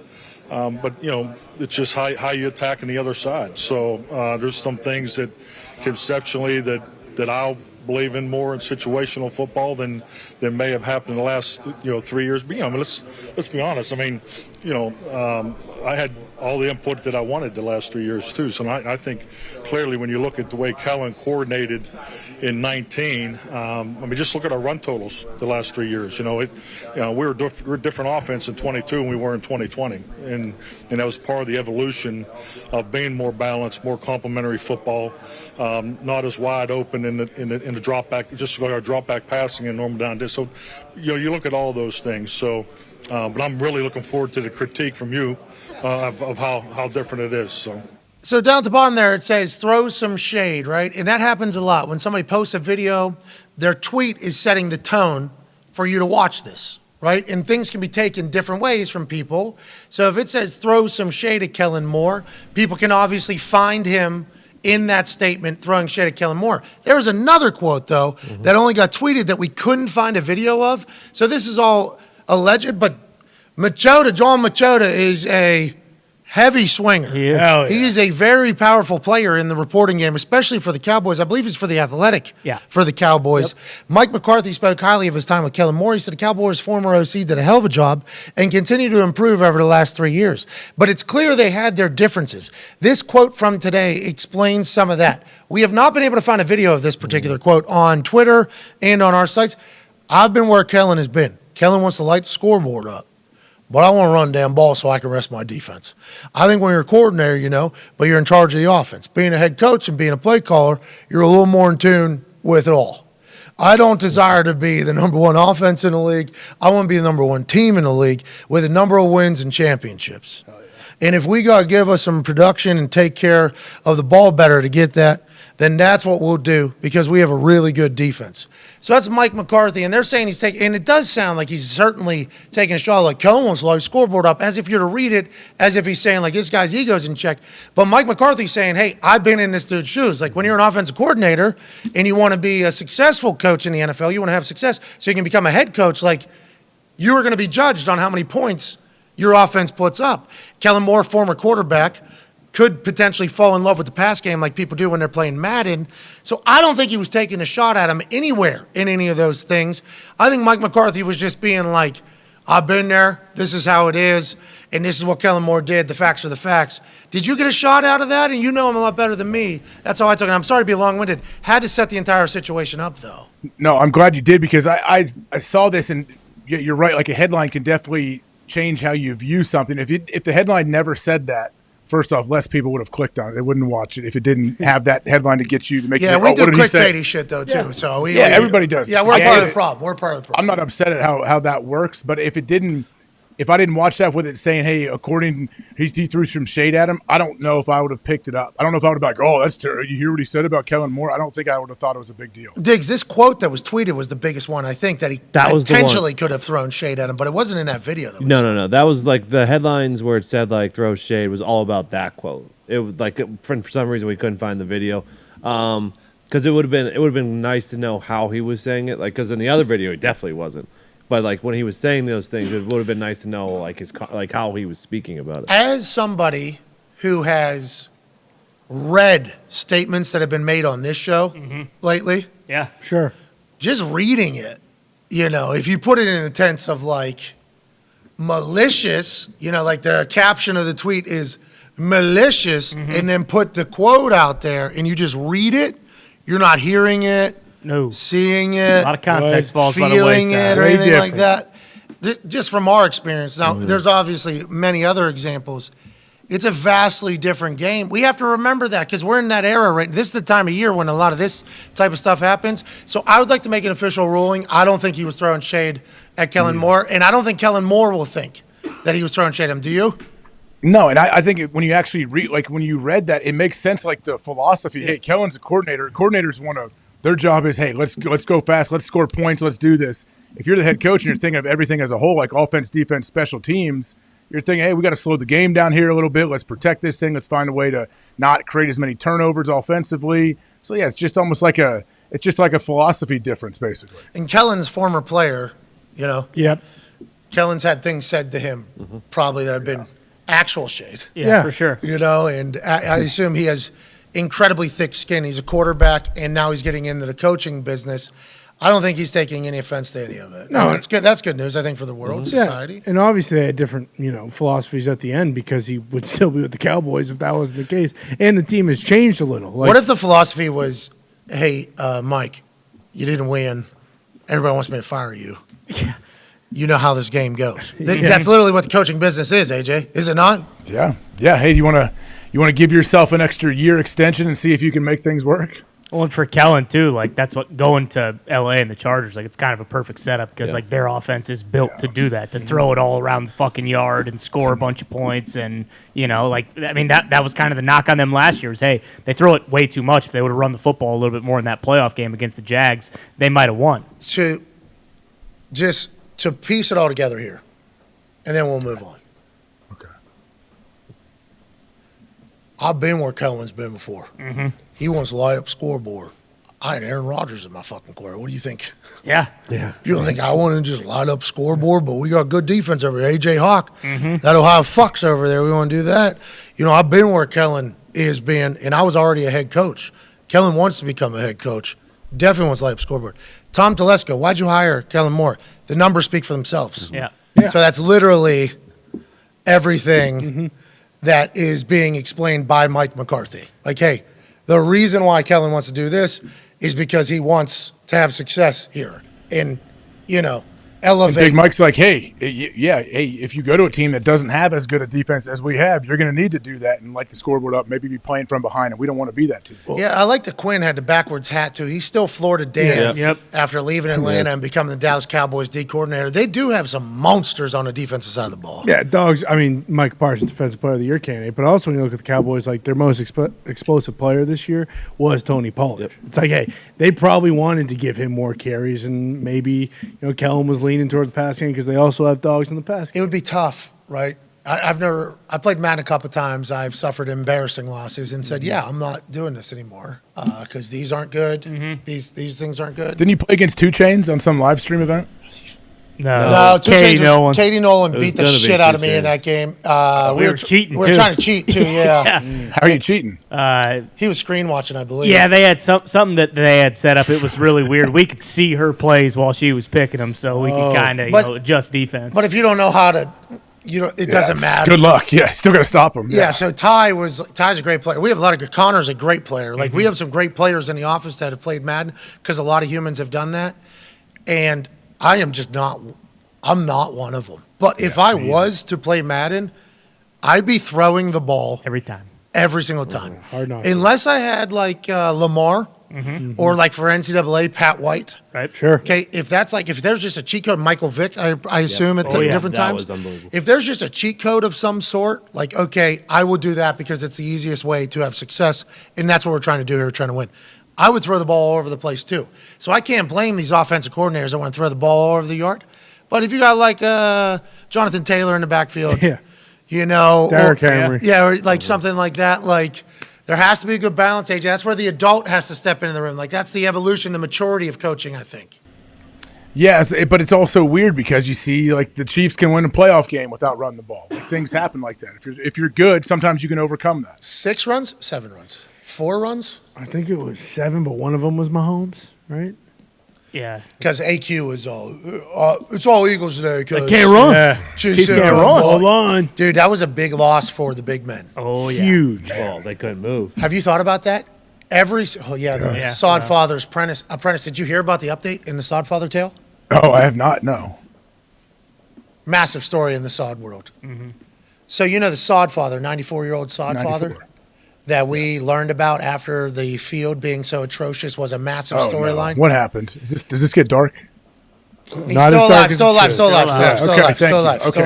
alive. Oh, jeez, I wouldn't do that. That would be something you would do. I was worried. No, he's alive and well. That would be something you would do. He's not just well. He's thriving. Yeah. He's still got his fastball. So he came out and did an interview, and we're part of the problem. Only read like a part of little blurb, little highlights. We did have somebody read the entire thing, followed up. Nick read the entire thing, followed up with an ask. So boom, boom, boom, boom, boom, boom, boom, boom, boom, and I got a yes. Nick went to school for like 45 years. Sod Father, They had the apprentice, the next king. Oh, no. The Saud's son, eldest. Next in line to be. He's 79 years old? Probably. No, not his actual not son. actual Not his actual son. It's like in theory, son. Yes. This was obviously, it was his Saud. So he was doing it all. Did the 94-year-old throw him under the bus? Oh, Big time. yeah. Oh, he did. Sodfather said he should have sanded it at least 2 more times.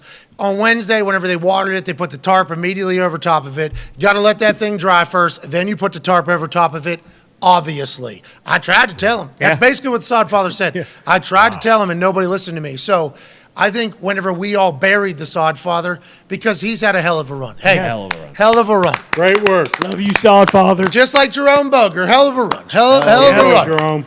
Most recent work, though, nobody has liked. No. You know what I mean? Right. Sodfather, more specifically. So it's hard to not overlook that because this dude's done every Super Bowl for however long. Ever. Time. So, we should thank this guy for his service to the NFL. But He's also, got to be pissed, right? Isn't he pissed that his name was getting thrown out there as the guy that took care of this field, but it was really someone else? Yes. bingo. Yeah, that's why he did this interview. He's like, Okay. That lazy son of a Set the record bitch. straight. I'm 94. People are just learning of my moniker. And now it's getting dismudged. Come on. I don't think so. I don't. Where is a microphone? Yeah. Shout out to the Sodfather. We knew it wasn't you. Yeah. Did he really say they watered it and then put a tarp right on top? I think anybody knows that. On Wednesday. It was on Wednesday. So that thing had literally just sand. been, like kind of brewing. Almost. Yeah. Soupy diarrhea mess in there. I'll tell you what, it worked. If you need to make a soupy diarrhea mess sod, we got the solution. Only sand it once, water it on Wednesday, tarp it immediately. Yep. Don't let that thing see any air, any sunlight at all. No. Put that thing in the oven. Yep. With no exit. Paint it and put the tarp on top of the paint too, so it gels up and chunks up terribly. Boom. So now we're taking the Hall of Fame game, bringing it in. Yep. So we got the worst. Yeah, you're right. That would be the right play. Those two have happened in NFL games before. It was Packers Colts. Yeah. Packers Colts Hall of Fame game. You get put in the Hall of Fame game. Every player hates it. Every coach hates it. Yep. Oh, you got to report to training camp earlier for a game that doesn't matter, and you're probably just going to travel to Ohio, stand there, and then fly back home. That's fun. Sounds fun. Oh, fun. I get a longer training camp. Oh, thank you so much. I get to honor old players.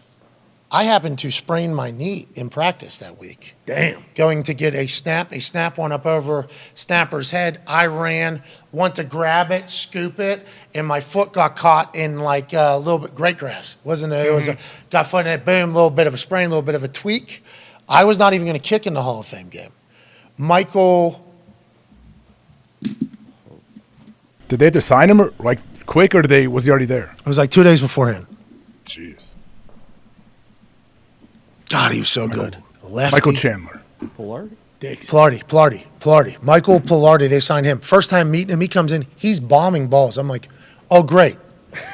I just lost my job. Okay, that's what it is. That's great news, Michael Pilardi bombing balls. Then we go to the Hall of Fame games like a couple of days later.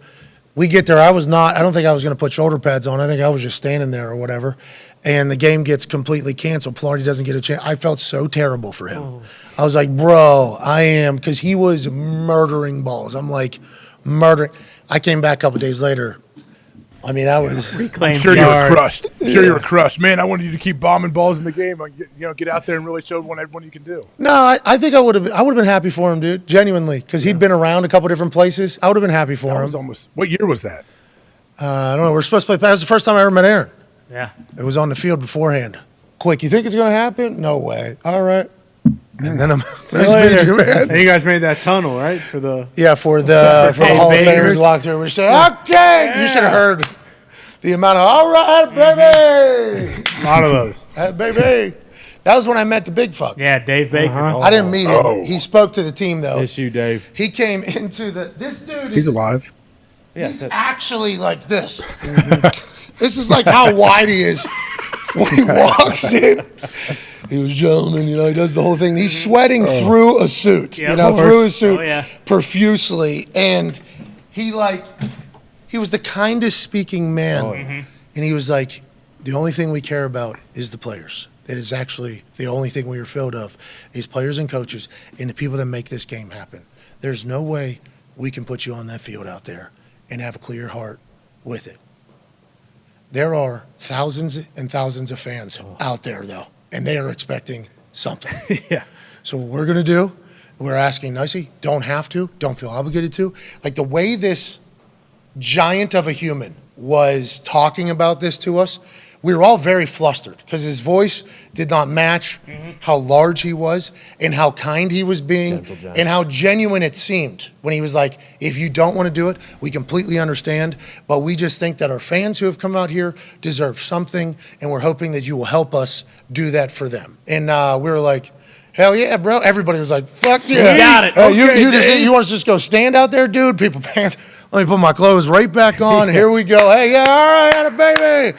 And then we got out of there. You mix that type of concoction that became like a magnifying glass, paint it, tarp it, sun, melt it, Yikes. glue the entire end zone together and the middle of the field that they were looking at. Then the soupy diarrhea mess. Yep. Oh, yeah. You really got something there. We know it. We know how to do it now. And we're nowhere near field people. No. Look how deep we are, huh? We got a vast amount of knowledge. Look at the range. So much range over here on the show.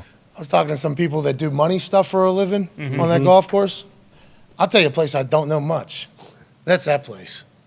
It was I had to do a lot of, my first time getting money and being around anybody with money, 2009. What happened in 2008, guys? Tell me. That's what I said to these super money people. And that was obviously the massive crash of everything.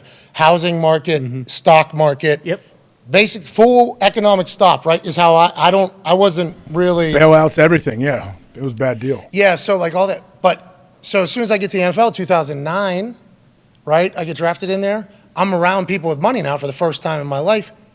Everybody that had big money was just talking about how much money they just lost. Yeah. So in my head, I was like, never so any dollar I get, I'm going to know where it's going. Okay, like there's not just going to be a wake up one day, poof.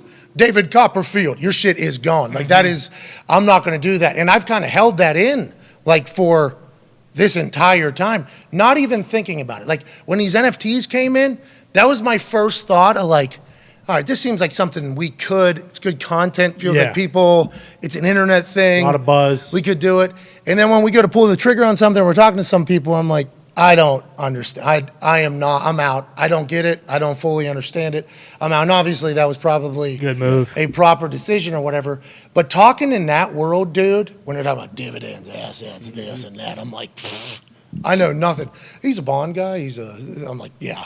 Okay. You are speaking a seventh language to me. I have no clue what any of that is. You're a big-time investment guy, aren't you? Yeah, you're like entrepreneur, businessman. He got what, 5th overall pick, like $50 million. Oh, yeah. You had to be. You had to be, right? Didn't you?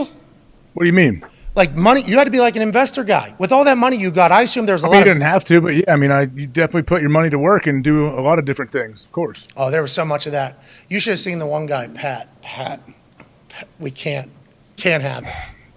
Can't have you doing what you're doing right now. It would be irresponsible of me, now that I know you exist, to allow you to continue to do what you were doing. And I'm like, all right, man. If you want to put a pitch deck together, I'd love that. Whatever. They were so smart, though.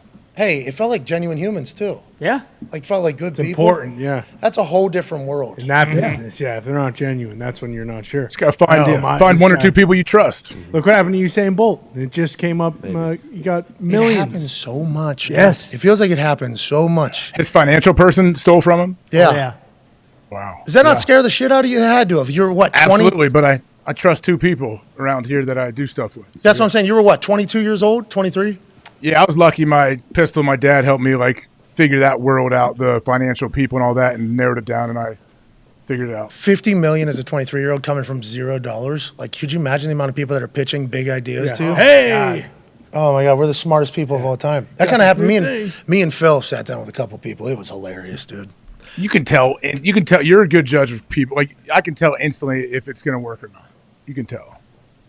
Phil is this awesome. guy's this person's a complete douche, and I would never want to do anything with him or not. That was my big thought. Like, do I want this person anywhere near my money? Nah, the answer is no. Yeah, no, I've already, I bought a Cadillac Escalade the day I was drafted. I had no idea that signing bonus wasn't coming for 3 months. Sure, how could you? Almost got that thing repoed. Immediately had to go to the bank and show a fucking headline on an article on the internet. Yeah, it's coming. This is literally what I just agreed to. It's being reported. It's a real deal. Can we just kind of listen? So I don't know anything, but meeting those people, it was like, nah, I'm going to buy a wrestling ring instead. Yep. Yeah, I'm going to. Hey, don't buy a house until your second contract. Well, I already bought one. oh, so. yeah, I would I'm going to go buy it. Hopefully I'll be able to sell it. Oh, the housing market's terrible. It's like, well, it's a lot better than that apartment I was staying in. I'm just going to try to enjoy this. And if it disappears, it disappears. AJ, this is going to be a great hour. Let me tell you why. Hell yeah. We got Denny Thompson joining us. He's Anthony Richardson's quarterback coach, has been his quarterback coach since he was a freshman in high school. Okay? So he's literally seen this guy that everybody's talking about that is going to steal Combine Weekend, is what everybody's saying. Anthony Richardson is going to steal Combine Weekend. He's going to be the moment. He's going to be the person talked about. Denny Thompson, who is owner of 6 Points, quarterback talent developer in North Florida. Okay? So these quarterbacks after, well, I guess even in high school nowadays, yeah, definitely in high school nowadays, they have like quarterback gurus. Jordan Palmer, I believe, is one of them there for Quarterback Summit. Yep. There is George Whitfield. Quincy Avery, I believe, is a guy, right? Is that his name? With Deshaun. Tom House. I don't know if Tom House is still doing it, but he was a guy. Tom House. Denny Thompson, I guess, I don't think does a lot of like big talking. Quite a list. Okay. Resume, pretty solid. Been doing it a long time. I think this is overall great for the condition of the game. Is this what everybody does? Is this what people talk about, only playing one sport? Like, you get your own quarterback specialist as a high schooler? Like, that sounds like a genius plan. Like, good idea, make you the best player possible. Was this existing whenever we were coming up, or no? Is this a very new thing? I don't think I think it's more of a new thing from when I was in high school, no question, because it still takes them away. Like, if they do have like a quarterback guru coach, they need to work hand in hand with their high school coach as well. I think that's what's the hard thing to kind of navigate. Yeah, it seems like a lot to go on, but it certainly be worthy. Like, you want a player though? Like, if you're a high school coach, you want a player coming to you and be like, "Hey, now my dude told me I can't throw outside the right hash. I can only throw the left hash." Like, is that what happens? Telling you, no, but I'm saying if you have a terrible guru, yeah, because for every good one, there's probably 100 terrible ones. Oh, so you're saying, why am I so naive? Obviously. Guys, people selling snake oil, telling them how great they're going to make your kid. Yeah, of course there's going to be bad ones. Oh, I didn't even think about that. And then gets inside that kid's head. Oh, your coach isn't using you the way he needs to use you. He needs you more drop back. He's got you all 3-step and quick game. Like, does all that and pollutes a kid's head. Oh, it becomes like excuse maker for so he can continue. The bad ones. Yeah, you should be in this offense. I think Denny, not doing this. Denny did Brock Purdy too, I believe. Okay. So, which I read an interesting report about. What? You know how he still had the inflammation or whatever? Yeah. It's because he was still using his right arm and right elbow to hold his massive penis when he was taking a piss. Could be. So then they switched. That was reported? Yeah, he switched to his left hand, and now the swelling's going to go down so he can have that surgery. Wait till you see how he's able to throw with his left hand if that's the work he's been putting in. Yeah. You know what I mean? For what? That's like 2 months now at this point. Yeah. Rap Sheet put that out?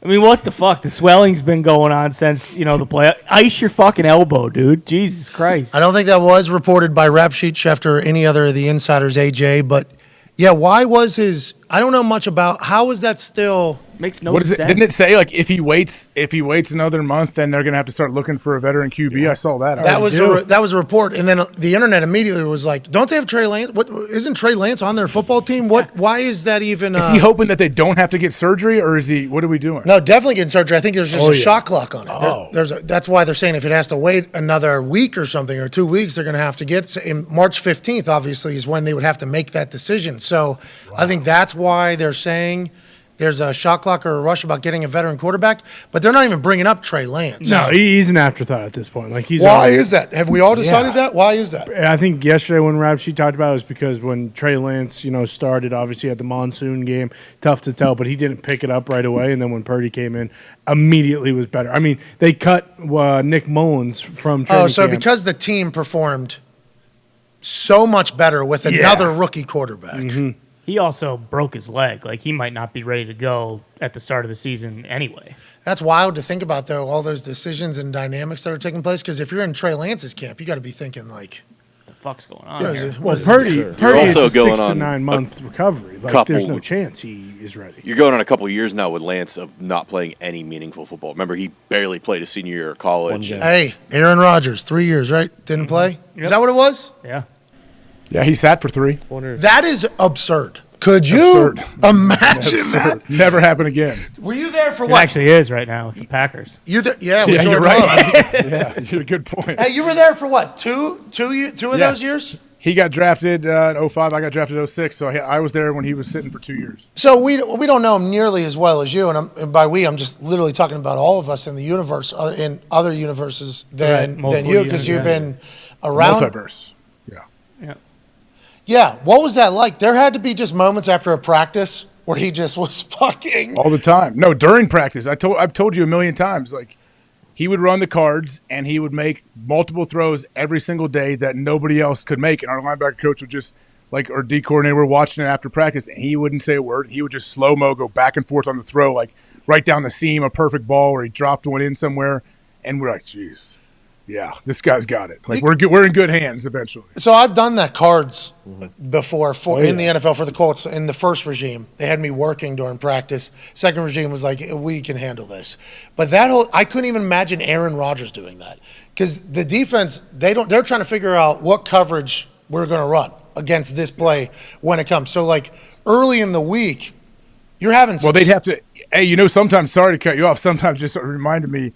Sometimes you'd have to, like, protect dudes' egos and be like, hey, this dude this week can't make that throw, right? Like, you had great coverage there. Don't worry about it. You're there. Like, that throw is not coming on Sunday. Yeah, seriously. Like, and that was like when I was throwing, I felt like I was like the perfect person for it, because I can throw a ball, but I'm not, you know what I mean? I'm not fucking Aaron, the greatest thrower of a football of all time. So picks are coming and my confidence isn't getting, because there's sometimes backup quarterbacks that go and do that.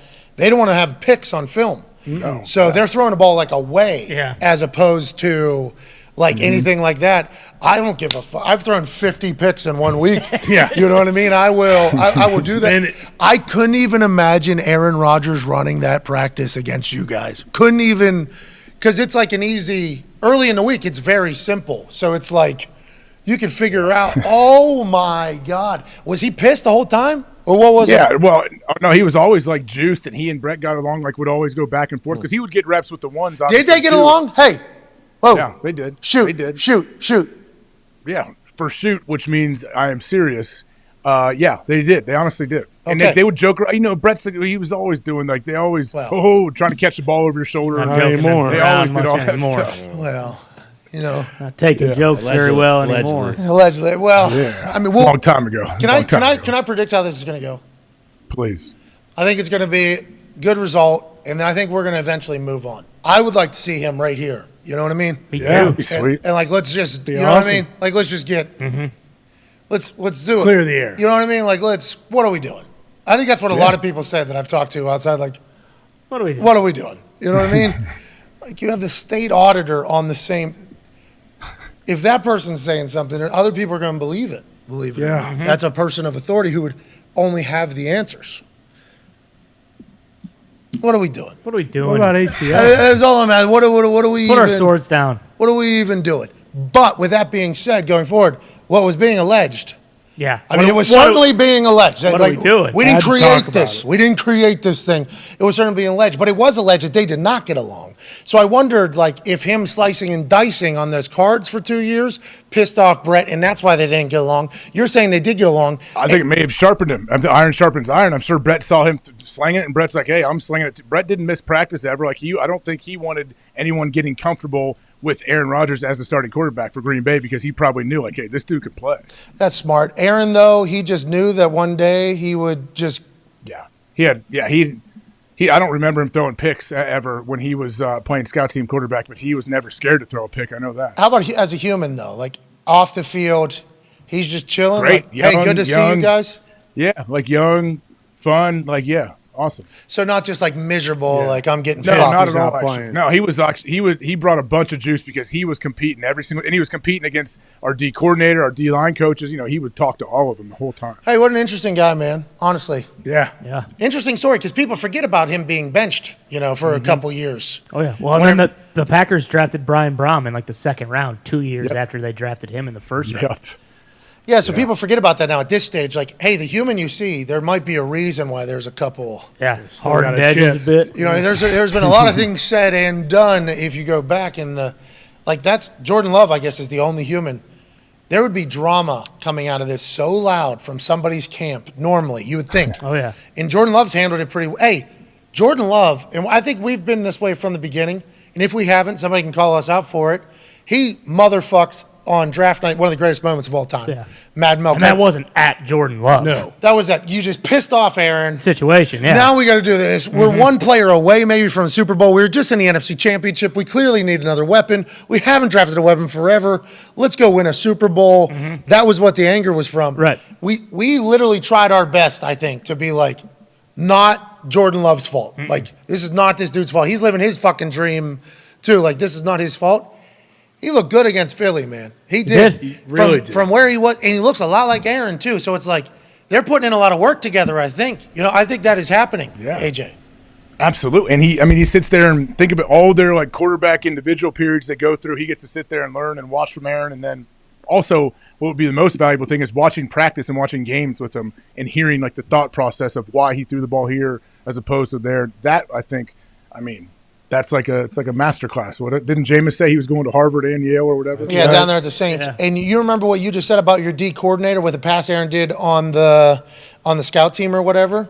You don't think Aaron and quarterback coach are doing that with Jordan? Like, hey, if this guy takes one step this way, we know what? Cover what? 3. Boom. Yes, exactly. So now we go like that type of shit that is just so high level that we kind of get a taste of, right? Everything DB in the trenches with what Pagano does, we get kind of a taste of. Think about when they're just talking amongst themselves. Yeah. Like Aaron does not care if Jordan Love doesn't understand it. Aaron's trying to talk to get better and get to an answer. And it's like, hey, need you to, we're not teaching you, but you need to Not waiting for you. You need to get to where we are with this whole thing. Imagine sitting in that room every single fucking day. Like, that is a huge asset. And it seems like Jordan has taken it in. Go ahead, Connor. Yeah, well, and that's the other thing. Like AJ said, while we were running, our defense and Aaron was running the scout team, you knew, okay, we got a guy. Like when Jordan played, it was one thing to watch and be like, oh, he's spinning it. But then after Darius Slay coming out and saying like, hey, this guy can spin the rock. Like he's not just some bum.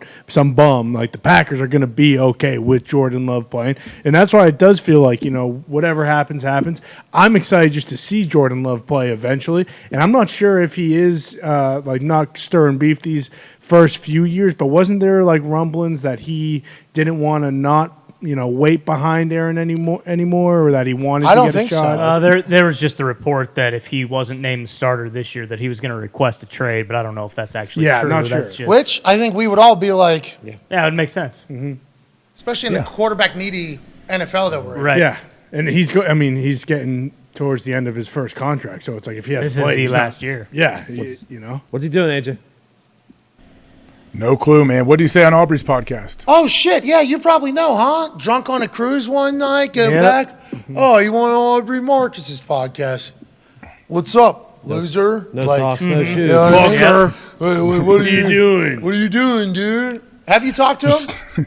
Yeah, I've talked to him. Okay, good. I don't know what he's doing. Good spirits? Yeah, good spirits after the darkness? Yeah, it seemed like great spirits. I didn't get to see the podcast do with Aubrey yet, but yeah.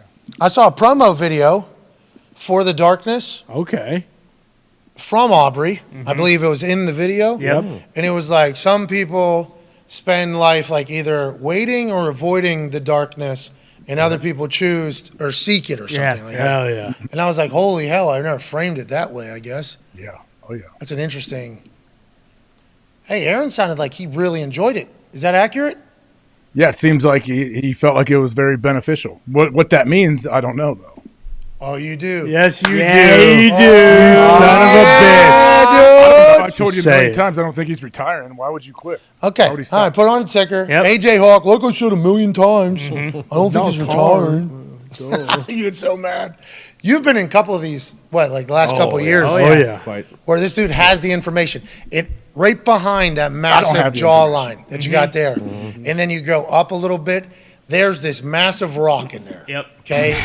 Massive Taking rock. up space. And right now, that massive rock has all of the answers. That's right. And he's going to continue because this part of the rock is like, deny. And on this side, it's like, he's not retiring. You know, He's not you retiring. know. And look, it just like creeps in. It creeps in every once in a while, and then boom, he fires it out. I don't think he's retiring. Then he goes back, deny. Nah, but I don't know. I don't know. How am I supposed to know? Deny. This No, is he like, gets mad. He gets mad when I tell him he's not retiring. He's like, "Oh, what do you know? You know what I'm going to do?" It's like, "No, but I don't think you're retiring." hey, just real quick, was I the only person that saw this? Because I DM'd Brandon Marshall and called him, "Are you Scoops McGee?" He said that Aaron retired, right? Didn't he? Yeah, he did. He had like a long video about congratulations. Oh, really? You're my favorite quarterback ever. I think he made the whole thing up. I don't know where he got his The information. four GMs thing I saw. You talking about the four GMs? He said I had four GMs call me. That came afterwards. I'm like, holy shit! He's Brandon. Now the first one, and like, I mean, I don't. He made it up, allegedly. Actually, no, that's my opinion. He made that up. He has. I mean, I just don't think. I saw that, and we don't know, right? No idea. No, we don't Did know. you say he retired? He Yes, said Aaron's it was. retiring? It was like a congratulations on your career post. Oh, okay. It was why. Like I saw it. Somebody tweeted it to me, and I was like, "Oh shit, he's retiring." Okay. My first. Then I started just going into the darkness. How it had to have went. Yeah. He's laying in that darkness. He's like, "I'm having a time of my life. More time to do stuff like this." Yeah. You know, like that's literally as Brandon Marshall was saying, because like Brandon Marshall, I Am Athlete, massive brand.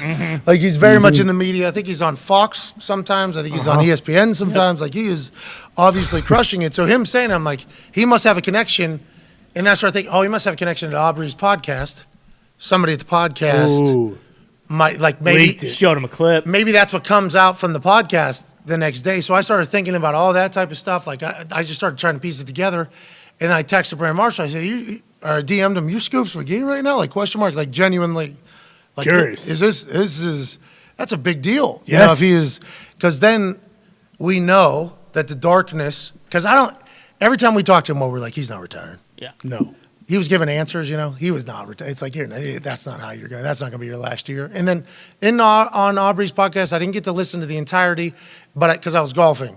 And I chose to put my phone away to enjoy it the whole time. Right move. Didn't he say like he still feels like he's got great football left? Oh yeah, he said, I've been doubted before, and I went out and won 2 MVPs.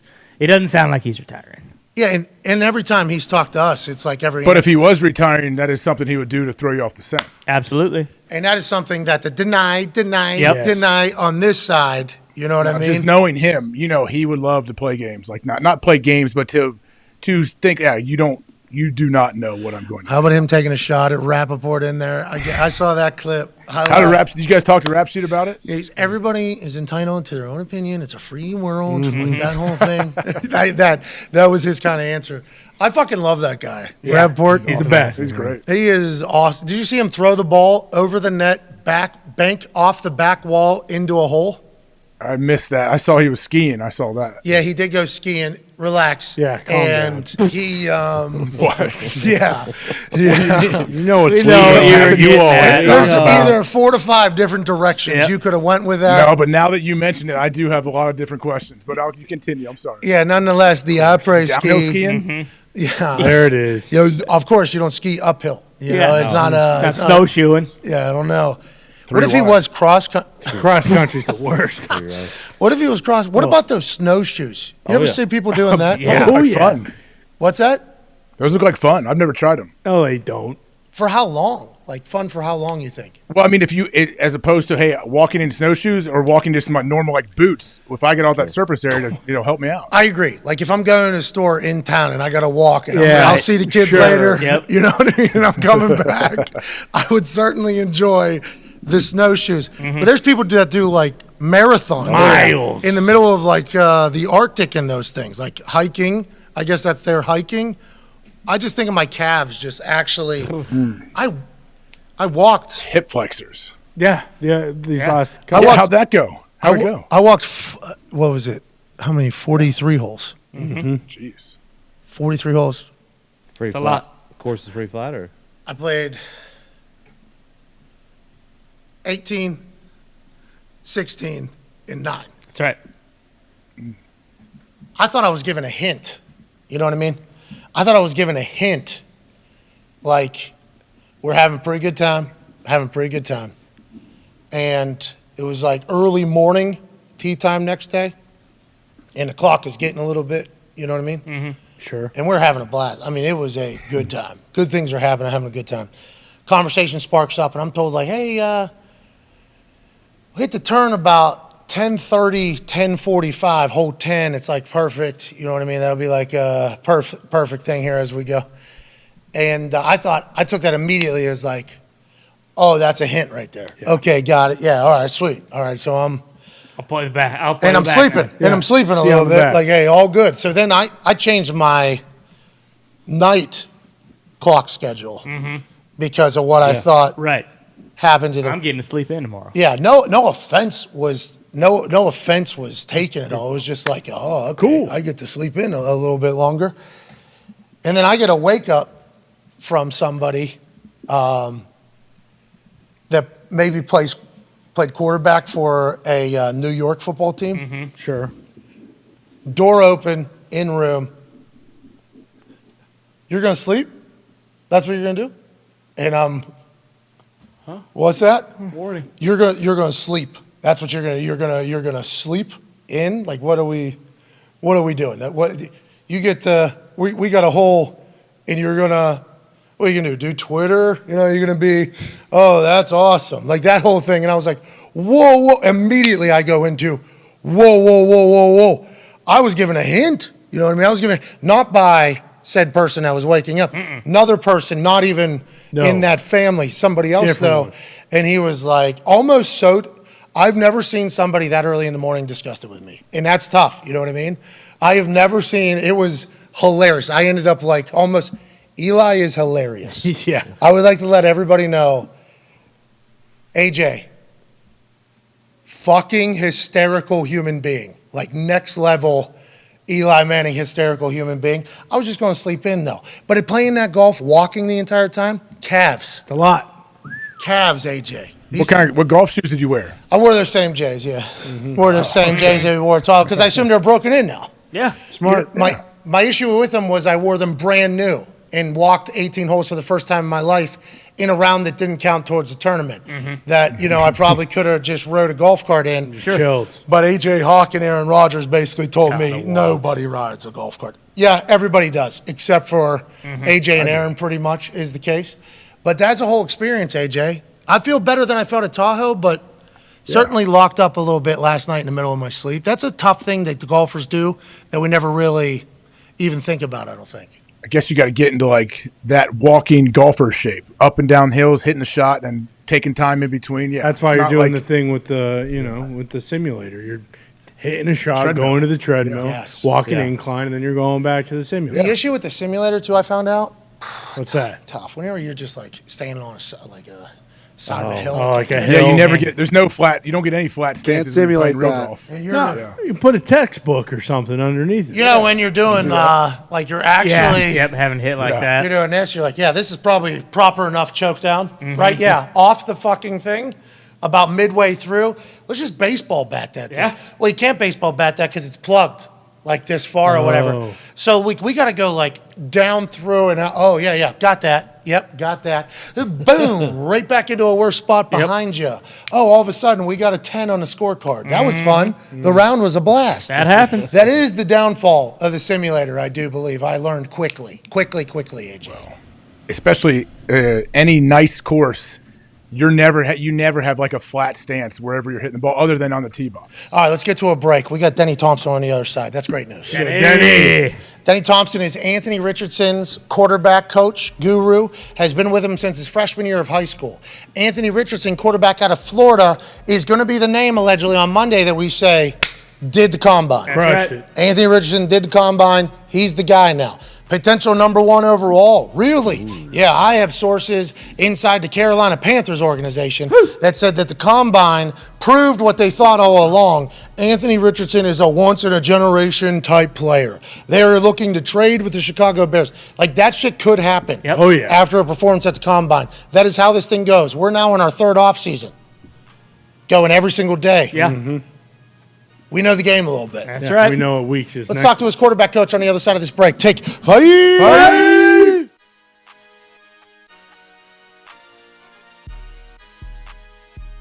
Hi, how's it going? My name is Pat McAfee. Used to hold balls for Adam Vinatieri. Now I'm in his home state. College game day is absolutely electric in Brookings, South Dakota. Let's go! College game day has made the voyage to Brookings, South Dakota to experience a game with the best fans in college football.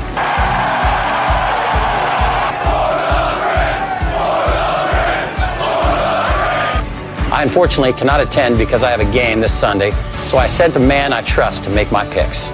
A man who was my holder for almost a decade. Please be nice to him. Welcome this week's celebrity guest picker, Pat McAfee.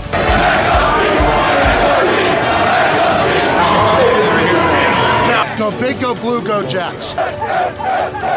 Hosting Auburn.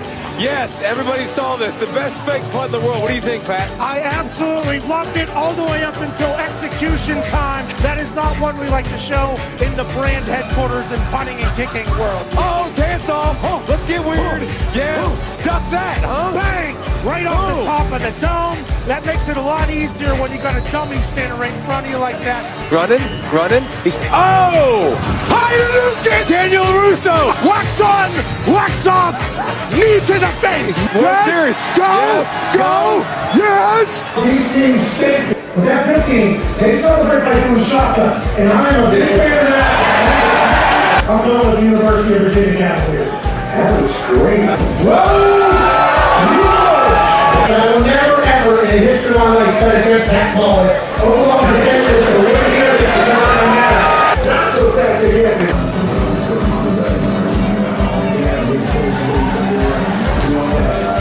But I'm going Trey. Please excuse my dumb friend Kirk. Look at this crowd. They've been out here since 4 a.m. College game day comes to town. They lose their mind. The population of this state is about 800,000. And when the Jackrabbits take the field, they're alongside all 800,000 South Dakotans. The Dakota marker was in Fargo for far too long. Today, 5 o'clock local time, the Dakota marker is back in beautiful Brookings, South Dakota. Adam Vinatieri School. They might be the Jackrabbits, but they're the GOATs today. Ladies and gentlemen, South Dakota State with the win. Give me everybody to that. No, don't do that. No. Leave. Coach. He has the No. Pat says it'll be no. I told you I came on your radio show that we were going to get you on College Game Day. Not only are you incredibly intelligent and handsome, you're a man of your word. You picked North Dakota today, so I had to bury you. That's okay. But it's been nothing but incredible. The College Game Day crew is hospitable. In South Dakota State, I think we can all agree, they showed up here. Yeah. But I loved it. I've watched the show, obviously, forever. And it's on in every single NFL locker room. My coaches are. So this is a big-time deal for me, my family, my friends. All right, I'm back in the day here. Appreciate you, boys. It's from the training room with the Colts. AJ Watt tweeted. We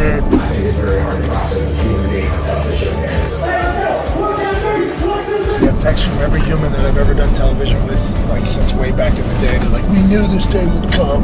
Equipment managers, old teammates. I mean, you don't get to trend on Twitter often anymore. They make it damn near impossible. Go up onto a stage with a couple legends, talk some shit in front of the incredible South Dakota fans. What an awesome opportunity.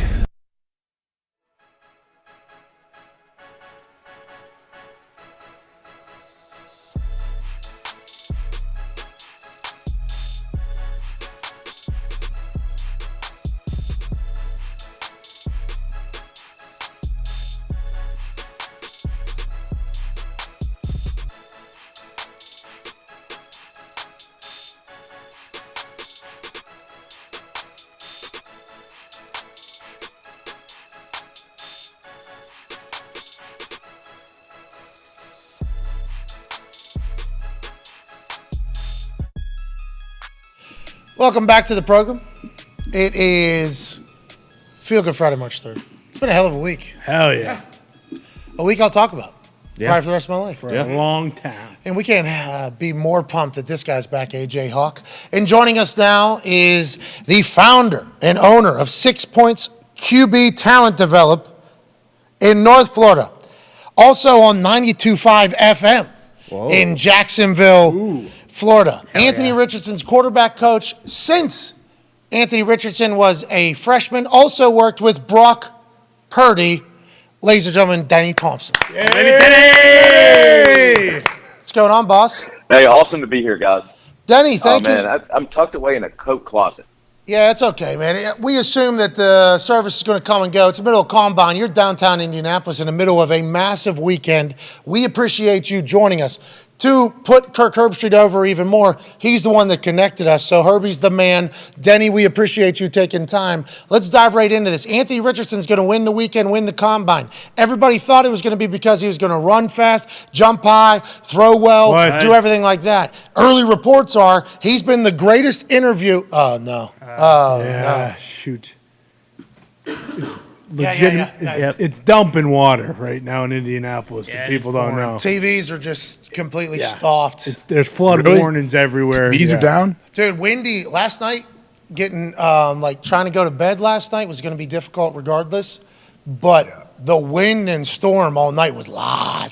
It's been warm. It's been really warm, getting a little chillier. So we got a little northern front. Yep. Sure. Fighting against an old southern front. That's right. And I don't know if you know about DiNardo's Doppler, but anytime you got one of them things coming down here, and you got one of them things coming from down here, that ain't good. And they meet right here, there's going to be a little bit of an entanglement, isn't it? Explosion. There's going to be one of them. That's when cows are flying. Yeah. Also, Bill sent in that video of a tornado touching down in McCordsville, 7 miles from here, and it was on a day where I said we ain't got nothing to worry about. There's no tornado. And there was. I've been to McCordsville. Yeah, it's literally. Yeah, right up here. And there was a massive NATO that basically touched down 7 miles from the office. That was that other day. Yeah. Tuesday? When you were talking shit. Yeah, I basically said, it's fucking 55 degrees. We have absolutely nothing to worry about. This guy's from Iowa, right, where there's a chance. Yeah, a lot of NATOs. Indiana, though, gets, we get our fair share over here. Very flat. Obviously, I believe that is, I don't know science as well as I probably should, but I think the hills break it up a little bit. That's right. Hills break it up a little bit. Out here, none of them. So this wind's fighting against nobody. It's on super easy mode. Just fly, and then the other ones come in, and they're doing their thing. Never lived in a place like this. Joining us yet again, a man who is live from some room that he's probably not supposed to be calling us from, but we appreciate the fact that he is because we want a little bit of intel on the man that's about to steal the weekend. Now, Travis Kelce's on Saturday Night Live. Right. John Jones is back in the octagon, and coming out of the Combine, you're probably going to be talking about Anthony Richardson. His quarterback guru since he was a freshman in high school, Denny Thompson. Yay! Let's try it again. Hey, it's all good. Happens all the time, literally. All the. Oh no! Danny. Now we're back. Yeah, don't do it. Yep, we're good. I'm sneaking around here a little bit, fellas. I'm gonna walk around so we can make this work. Hey. I'm willing to brave the elements outside. You were good. Hold. Right there. Hold. Oh, you probably don't want to be around anybody else. Here we go. Hope the glass is okay. We appreciate you, Denny, my man. Let's dive right into it. We knew that Anthony Richardson was going to potentially steal Combine weekend because of all of the physical attributes and the highlights that he showed last year at Florida. We all remember the 2-point conversion, pump fake, spin move, electric factory early in the season, but then there wasn't as much success for the Florida Gators. His name starts coming up, especially with Jalen Hurts' success and Shane Steichen and what the NFL is becoming. What's he going to do this weekend? Do you think it's going to wow people? And in the classroom, in the meetings, allegedly he's been the greatest all weekend. Did you expect that from your guy, Anthony? Yeah, absolutely expected that. Yeah, no doubt. He's a really smart guy, really intelligent guy. He's surprised by is just his passion, his obsession about not just the game of football, but about the craft and about winning and how does he continue to get better. And so, as you work through this process, you spend a lot of time with these guys and you just start to see it coming together. And you mentioned I've worked with him forever, and I have. But we have our whole team on him now. We have We have Will Hewlett, who is one of the best quarterback trainers in the world, on him.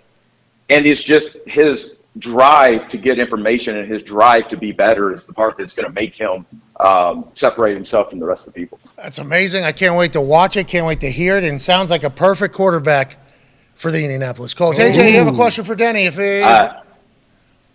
Danny, I was wondering, I've heard the late, great Mike Leach talk about he always wanted to recruit quarterbacks that had great accuracy because he felt like you couldn't really coach that. Is that something like that you work on with players, and do you think there's any truth to that statement?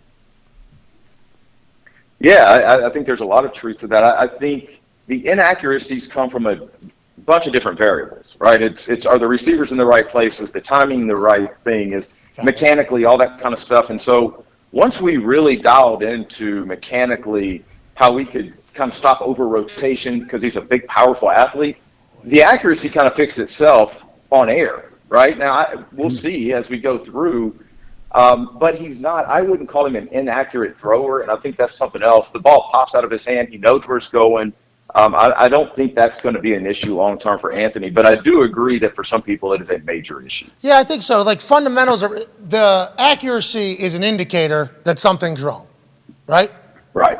Could be grip, could be rotation, could be arm, could be what you're looking at, could be doing all that stuff. How important, this quarterback guru stuff, we've obviously learned of it. Is this a newer business? And what is like the goals whenever like quarterbacks sign up as high schoolers? Like, I want to make it to the NFL. Like, this is a success story, obviously. For you, your business and as a whole, yeah? Yeah, no doubt. No doubt. I mean, this is really cool. We had Brock last year, and he came to us for draft prep, so I didn't have him growing up. So this is special. This is definitely special. And yeah, I mean, the goal with this is all the same. It's eventually the ultimate goal for everybody is to win a Super Bowl. And so that's where we're at with this. It's like we got steps that we have to do before we can even accomplish that. But combine training, any type of training, anything you're doing, the goal should be championships. Perfect. And that's what I appreciate about Anthony. Perfect timing for his play with everything that's happening right now. All of his gifts seem to be very welcomed in the men's league at this exact moment and pay a shit ton of money and have so much success. I hope it happens. I can't wait to watch it all unfold this weekend. And thank you for your time in the middle of a hectic week. Ladies and gentlemen, Danny Thompson. Yay! Thank you, Danny. I heard a lot of stuff in there. Guy, he said he works his ass off is what I heard. That's all I care about. Huge. Yeah, he cares. He's passionate, and that's what GMs and owners care about as well. That's all they're trying to find out. Is this guy the guy that's going to work his loves ass? ball. A lot of GMs, front office people, they're like, we just want to know if this dude loves ball. Like if he loves football. Or you can either love football or you can love what football brings you. You'd rather have a guy love football. Do what you love, and you'll never work a day in your life. Hell yeah. So if the person that you're looking at to take a position loves what they're doing, probably going to commit more to it naturally. Just naturally going to want to watch more, going to want to invest more, going to want to be more in tune, going to want to learn more, going to want to work more. It's like all that just naturally comes with it. And this is not just Anthony Richards conversation, this is draft conversation. Yeah. That is the most important part of it all, because when you get paid or things go wrong or all hell, like, are you still going to put in work and try to get better? I love hearing that he's got a great work ethic. He's ready to go, because you would think that he'd be able to naturally just chill, show up, and fucking be better than everybody. So to hear that he also is an incredibly hardworking, striving for greatness, like all day, like, oh, this is a guy. This is why everybody's thinking he's going to be a conversation piece for the #1 overall pick. I can't wait to see him in Indianapolis. I can't wait. Yeah, exactly. And with how like the league kind of protects its quarterbacks and with how much it is a quarterback-driven league, he can play for a long, long time. It's not like where before maybe it was, a 10, 15-year career. Like Anthony Richardson could realistically be a 20-year quarterback for the Colts. And it could be Ballard's favorite because, Ballard was talking about, you got to go up to one to get your guy. Maybe you don't, because I don't maybe he realizes that, or maybe the consensus is that Bryce and CJ are going to go, and he said if he sits at 4, he's got no problem going with fucking. Could you imagine Chris Ballard going into that night? Yeah. It's like a card game. Yeah. I know what we want to do. How do we go about getting there? And then Jim Mercer is going to be like, do you love the guy? Let's fucking just go get him. What are we talking? Do we want the boxing glove that was punched in the head? Yeah, let's go get it. Yeah, that's what we do. Let's just – I've been in Chicago my whole life. I know a lot about Chicago. We can give them a couple guitars in the trade. I mean, we'll be able to really let's go get them. I think that's how Jim is. It's a fascinating thing. Allegedly, the Carolina Panthers were in love with him. Oh yeah, they are obsessed with him. Allegedly, the reports that they're talking about. But when you talked about Danny Dimes yesterday for the Colts, it kind of got my brain moving a little. You know, who's a lot like Danny Dimes, who also could work in the Steichen, offense, who isn't really a top guy that Ballard might want to trade back for. Max Duggan. No talk about him at all, and he kind of is almost like hey, this guy won. He's a grinder. Obviously, he had his heart surgery and then came all the way back from him. And he led his team to the national championship. I'll go one better. Go ahead. Stetson Bennett. Boom. Both out there. Boom. That 45-year-old. That's what I'm talking about. And everybody makes jokes about him being old. Bro, he's old. Yeah, sure. Like, what do you want from us? Now, there's like 29-year-olds that play at some positions. And like I think 28-year-olds and 30-year-olds, I think even at some different position. Punter, a lot of punting, 30-year-olds. But what he does and how he plays, and if we just watch how he plays, there's a team that's going to think like, oh, this is this year's Brock Purdy. This is a guy who's going to be very accurate, can move, is mature, smart. I would assume that people are going to – George, I think, is a pretty played on the biggest stage possible multiple times. And is a dog. Right. Hasn't lost in a long time. You worry about him undersized potentially raising hell down in Athens, though. That's right. I mean, I don't know if that, just rumors floating around that he was raising hell down in Athens. That is what a dog fan told us. Yeah, that's right. Really? Yeah, that was at the national championship. We ran into a dog fan somewhere. They came up to us, right? Yeah. Came up to us, and we're like, what's Stetson like? Cool dude? He's like, great dude. Great time. Raising hell in Athens. Like any 25-year-old should. Yeah, it was like the guy's admiration as he was speaking for Stetson. He's like, his dream human was happening. It was like, it was awesome. It was awesome to hear. But yeah, I don't know if you're just necessarily banking on Stetson to be your starter if you need one for your program. But that's a guy I think is going to get viewed very highly because of recent success and because he's a winner. Like people like winners are liked by people in that is something that people enjoy. Hendon Hooker is another conversation. Yeah, for sure. I mean, that's a whole nother, and that's why he was impressive. No. He was an impressive human for sure too. When we spoke to him at the Super Bowl, that dude seems to love ball. Yeah, Max Duggan though, I didn't even think about the dog that is Max Duggan. You'd want that dude in your building. Yeah, he runs the rock too. Yeah, between the tackles. Wait, is he throwing at this thing? Oh yeah, I think so. I know he's getting interviewed. He should be throwing. We got Max Duggan slinging it. C.J. Stroud slinging it. Will Levis slinging it. Who said, I got a fucking cannon. That's right. When is this? Saturday? When do they throw? Saturday, yeah. He said, they asked him why he's throwing it. He said, I got a fucking cannon. Fuck off. It's unreal. Pretty much. That's not what he said. Who said that? That's not what he said. Bill Levis. That's what I'm he in said. the middle of one, all right? I can't. Yeah, you know what I mean? right. I got to make sure everybody knows that is not his exact quote. His quote, though, was similar to that, though. I think he said, I got a cannon. I got a cannon. I want to show it off. Yeah, what are we doing? Yeah, I throw this forever. Always have. You should have seen when I was. He's from Massachusetts, I believe. Yeah, Newton played high school football in Connecticut. And then he transferred from Penn State to Kentucky. Yep. And Ryan Leaf, who's been on Good Morning Football, got a chance to catch up with Ryan Leaf at Super Bowl. Great to see him. Yeah. His family, met his family. He's so tall. His wife, taller than him. So tall. Nuts. Yeah. And they have a kid who's, I don't know, like 3 years old. Up to here. Fucking 6'2" 5'9" already. Chet Holmgren, look out. Kid was full handshake. I don't know how old that child was. It was probably 6. Almost eye to eye with me. Yeah. I was almost like a little bit offended. Nuts, yeah. By what was going next on. generation. It was Wow. like, oh my God. Yeah. Ryan Leaf showed some throws from Will Levis this morning, and he was can't teach arm talent. I mean, it was Chucking. it was there were some good ones. But there's turnovers, there's a bunch of other stuff. But he wants to sling it. Yeah. Also, Anthony Richardson's going to be spinning it. He's got a cannon. Should be a good show. Should be a fireworks show. Great show. You usually don't have that many quarterbacks that you know of that are thrown at the combine. Yeah. Bingo. That's why we were talking earlier about the combine's back. That's right. Because if this happens and all goes well, because were you on for was he on for the NIL convo? I don't. Yeah. I think that's why the combine's back. I think that's why these guys. When you talked about it, I think that's definitely a possibility I wasn't thinking of. Because that's a good, just an easy clip. Yeah. Put a little song behind it. Yeah, vlog. I mean, what do we? Couple selfies with a couple of the other guys, like it's the Heisman trip. You know what I mean? Like a lot of those types of things. That's easy content, and they're already. I don't want to say they're already rich, but most of these guys would be too scared to maybe tweak an elbow at a combine, which is such a joke because you're going to be a professional fucking football thrower. Yeah. So like you're doing it at an NFL function in front of every NFL team, like.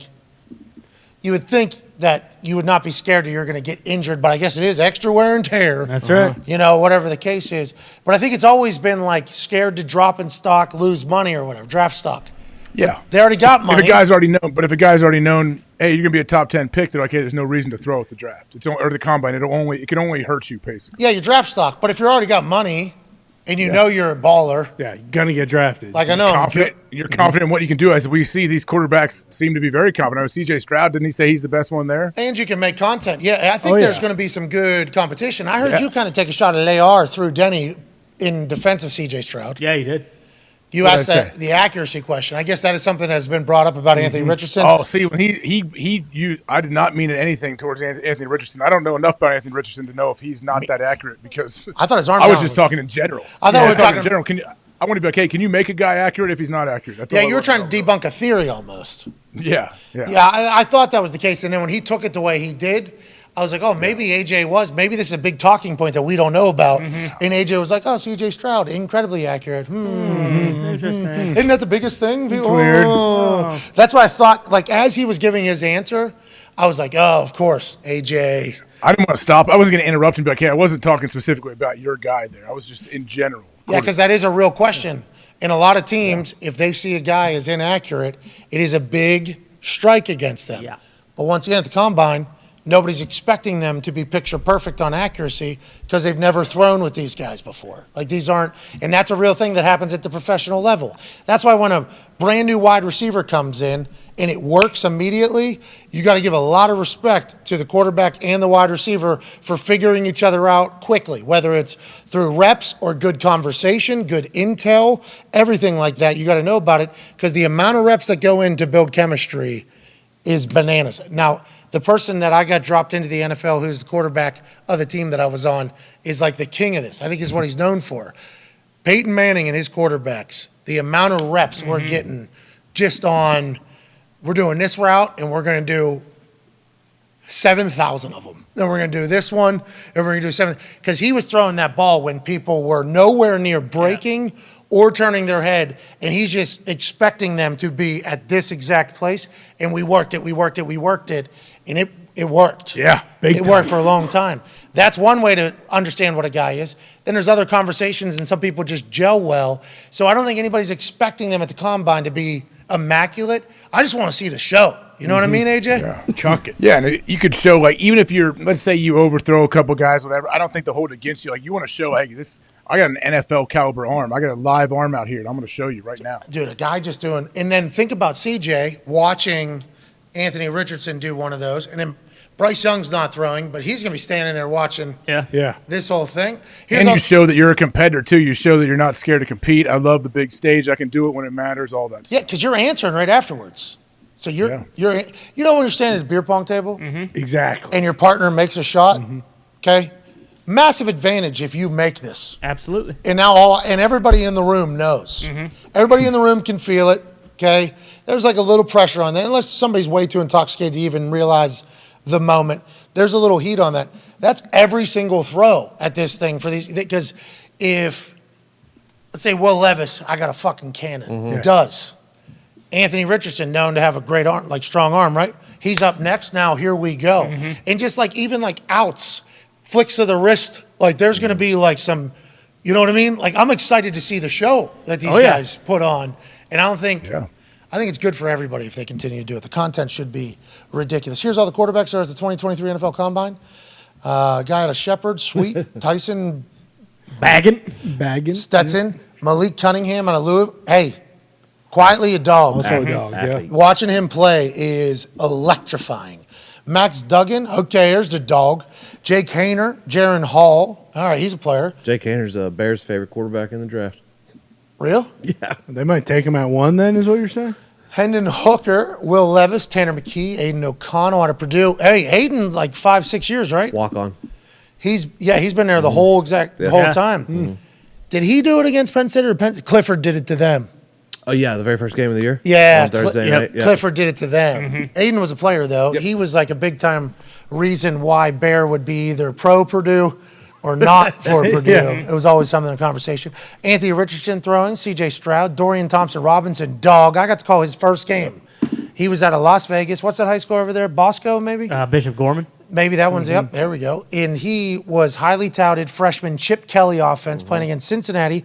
That was before Cincinnati. That was like the game as they were that Cincinnati started their run where they almost went undefeated a couple different years. They were ranked in the top 10 and everything like that. Luke Fickell no longer there, but that was a hell of a run. He's supposed to have been a guy since high school. Yeah. Like this is the next guy. He'll showcase some incredible talent. Clayton Tune.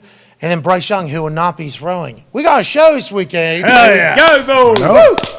They got to be pumped, man. Everyone at the Combine, the people that are there still have to be excited. Allegedly, it is being reported by Tom Pelissero that the Raiders are planning on putting a franchise tag on Josh Jacobs. The Josh Jacobs Raiders situation is certainly fascinating because we all remember Josh Jacobs, literally the only player that we knew the name of, playing in the Hall of Fame game this past season in Josh McDaniels' first real action as head coach and play caller. Josh Jacobs was the only stud on the field. It was obvious, and he played a lot. Yeah. Got the ball a lot. That led us to believe that Josh McDaniels was trying to shop Josh Jacobs because he didn't sign for the 5th year. He didn't pick up the remaining contract he had. And Josh McDaniels comes from the New England Patriots. They ain't never paying a fucking running back. Nope. Any running back can be a running back here. Congratulations, you're on the team. That's how the Patriots have kind of viewed the running back position. Correct. So we were surprised. We were alarmed. We thought it was maybe a marketing tool to get a team to want to get Josh Jacobs.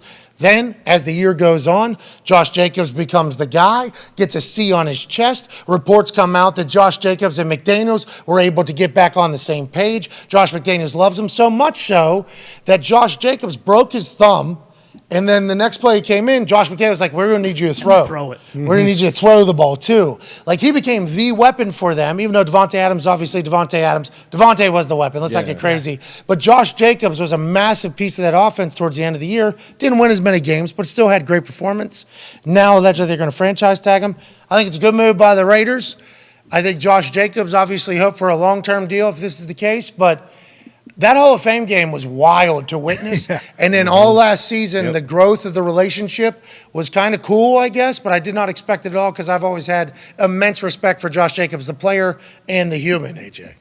You think there's any like old school weird Jedi mind tricks going on here by the coaching staff? Like, hey, we played Josh Jacobs in the preseason last year, got this chip on his shoulder. He's pissed off. He has a great year. We franchise him. We don't give him the long-term deal. Not only do they – a lot of teams don't like giving running backs long-term deals, but we get him around another year, and he's probably pissed off again at us and maybe rush for 2,000 yards. Yeah, and also then you can do the New England thing. Exactly. Like, yeah, we didn't give him. We didn't. When Josh was talking to Bill Belichick, and Bill's like, "What did I tell you? You never pay. Well, we never pay a running back. That is not what we do." He's franchise didn't really. 1 year. Didn't really, What have you done for me lately? 2023, get another year out of Josh Jacobs, and then somebody else paid him, Bill. Somebody else paid him. That might be the way it's going. I don't know why you'd want to do that. All accounts are like Josh Jacobs, good dude to be around. Formerly homeless, right? Yeah. Lived in Crazy story. I remember draft day, seeing his whole story. It's nuts. Yeah, because Pro Bowl, I was going through a lot of these guys' stories, and I was reading through them, and Josh Jacobs was obviously there, and he's a Raider, so I wanted to learn a little bit. Yeah, like homeless. Oh, yeah. Yeah, I think they said when he got to Alabama was the first time he ever had his own bed. Yeah. That's who they mixed up with Najee Harris. Yeah. And Najee Harris got pissed, like, hey, that's not me. Oh, yeah, I do remember that whole thing. Yeah, so Josh Jacobs is a guy we all want to see succeed. For sure. And I think he led the NFL in rushing last year, didn't he? So, I mean, get a deal done for a guy. I paid a guy. Yeah, sorry. That ain't happening. Well, let him go then. No, they're going to tag Let him go get his money. This, like you always say, is a business, and Josh McDaniels knows he's got a pony, and he's not letting that pony just walk out the door. He'll tag him. He'll get a great year out of him because it'll have to be a prove-it year, and then he'll let him go. And who knows who's playing quarterback next to him? That's what I'm saying. So if they franchise tag him, it feels like they're not going to be able to pay Aaron. No, right. Feels like they actually might be out of that. I think they are. I think that report was pretty. Ian said it was just because McDaniels said they Why are they out? Why do you think they're out? So Ian said that Josh McDaniels came out and said they're looking for the quarterback of the future for them. So then immediately reports were Raiders are decided in an agreement. Near future, but just the near future. Yeah, there's always ways to. I mean, people have never lied. Ever. Especially in headlines. Period. Just never lied. That hasn't happened. But Rappaport was like, he has not been able to confirm that they've decided out. Ziegler and McDaniels have apparently agreed that they won't be in on the Aaron Rodgers sweepstakes. If he does decide he does not want to return to Green Bay, the Raiders just have too many holes on their roster to trade high picks for a 39-year-old QB. And that's from Vic Tafer. It's like, is that second half Vic's opinion? Is that source? Yeah, sure. That it's always tough to kind of see where it is.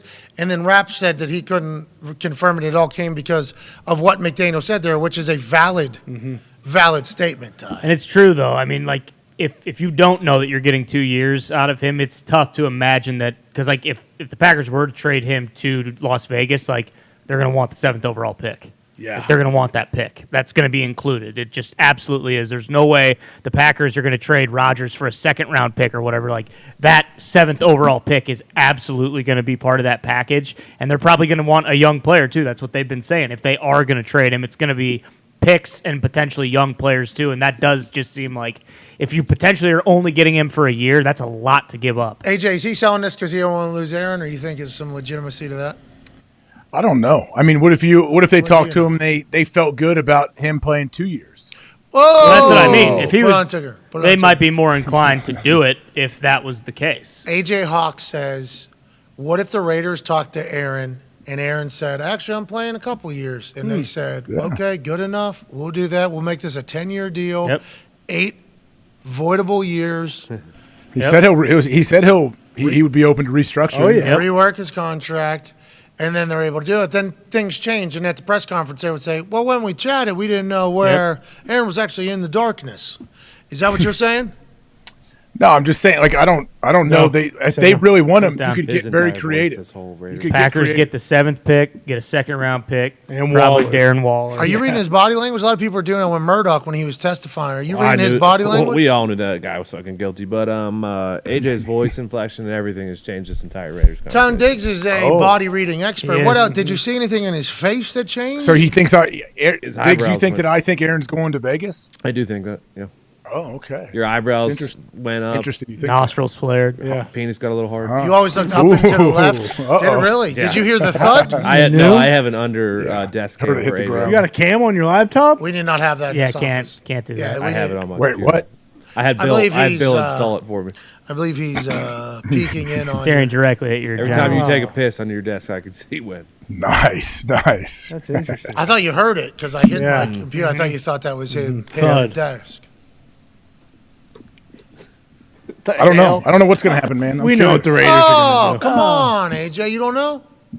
No, I don't really care to know either. Keep me out of it. Okay, that's a good. So when Vinatieri was going through his hole, I legitimately just did not. Don't even text me. Don't Nobody call me. knows, man. Nobody knows. They're all sitting around asking their buds if they're a front office for another team that maybe wants them. They're reaching like they're working the back channel, saying like, "Oh, do you think it's a real possibility he's not in Green Bay? What do we got to do to get him?" All that's going on right now. I'll be excited to hear what Rappaport reports from what he heard here at Combine.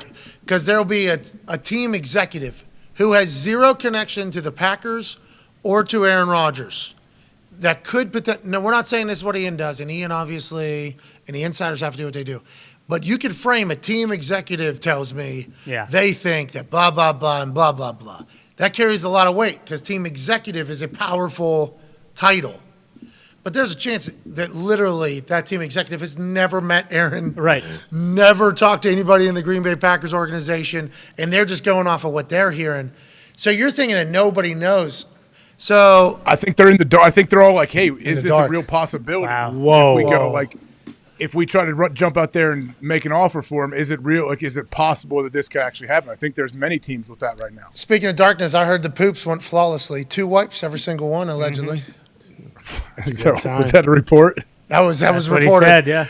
Did he find the toilet and find out how to flush it and everything? Yeah. He said everything went real smooth. He thought What everyone. about the footage? Where's the footage? Like of all the. What's your deal? What's your guys' deal? We need to stop with this whole we're creeping on people while they're pooping and voyeuristic peeing. weird. I am I so didn't creep on disgusted. him. Just our I was friends. worried for him. Not strangers. Doesn't sound like it. Yeah, Sounds like you wanted to see his butthole, you Yeah, weirdo. making a joke out of it. No, I think what he was saying, though, AJ, if you look at it from a different angle, AJ's like, hey, Aaron, somebody's seeing you take a poop. Then that's what you're thinking, AJ. Because he's always been. I told you on here, he's a paranoid dude. Like he'll sweep for bugs in a room. He doesn't care. And I'm wondering, like, what are you doing? We have multiple cameras probably pointing in your direction. We were on Jimmy Kimmel last night because of him sweeping for bugs and things like that. You know that? Oh yeah, I mean, yes, yeah, that was awesome. Why not? Yeah, Kimmel. I love just like how open everybody is to like just humans doing life their way. Mm-hmm. You know what I mean? It seems like everybody's really understanding. Oh, yeah. Not And this judgmental. timing of being understanding. Yep. It seems like people are really understanding of other people, and that's good. You know what I Especially with mean? Aaron. That's good. They definitely put themselves in other people's shoes and try to view it from their perspective. And they never say you should do that, right? Nope. No, they're never saying we need to be nicer. Yeah. Like never, right? And then Not pushing. Don't an you watch agenda. Kimmel? You watch Kimmel every night? Who left?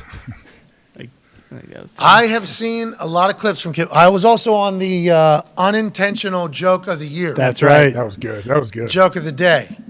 Coming on all our Came right in their faces. face. I've been on her twice. I've been on Yeah. her twice. How about us? Short span. Are we co-hosts of? Pretty much, basically do as much as Guillermo does on there. I will say I was invited to be on that program. You were? I was invited to be on that program. What happened?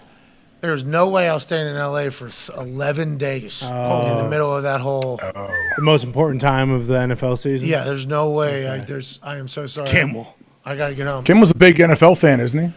Sure. He does a lot of sports stuff, I think. He has a college bowl. Yeah, He used to do basketball stuff back in the day when he was doing that show with Adam Carolla. Yeah, trampoline. That was He did trampoline- everything. That was Yeah, trampoline. Nashville, yeah, Slam trampoline. ball? Yep. Yeah, I No, think. it was, yeah. There's a version of slam ball. Oh, and slam ball coming back. That is crazy. It better That be. same That was guy. fun. That was Slam fun. ball's the best. People would lose their legs, but it was such a good show. Same guy, huh? Slam ball was amazing. Yeah, one of the great. That's what they should turn the dunk contest into. So we've been getting a lot of pickleball information, obviously, because the pickleball community has been very hospitable to us, and I believe we're getting a couple pros in studio in the next few weeks. Okay. I believe like we're getting into the Oh, yeah. pickleball I've world. had, people reach out to me too, all over, like even on the boat. It's large. This pickleball sport. Yeah. It's a large sport that we obviously should have learned about a long time ago. I forget where I was headed exactly, but New facility Slam ball, being built? maybe? Slam Oh, ball. Pickleball. we Slam need.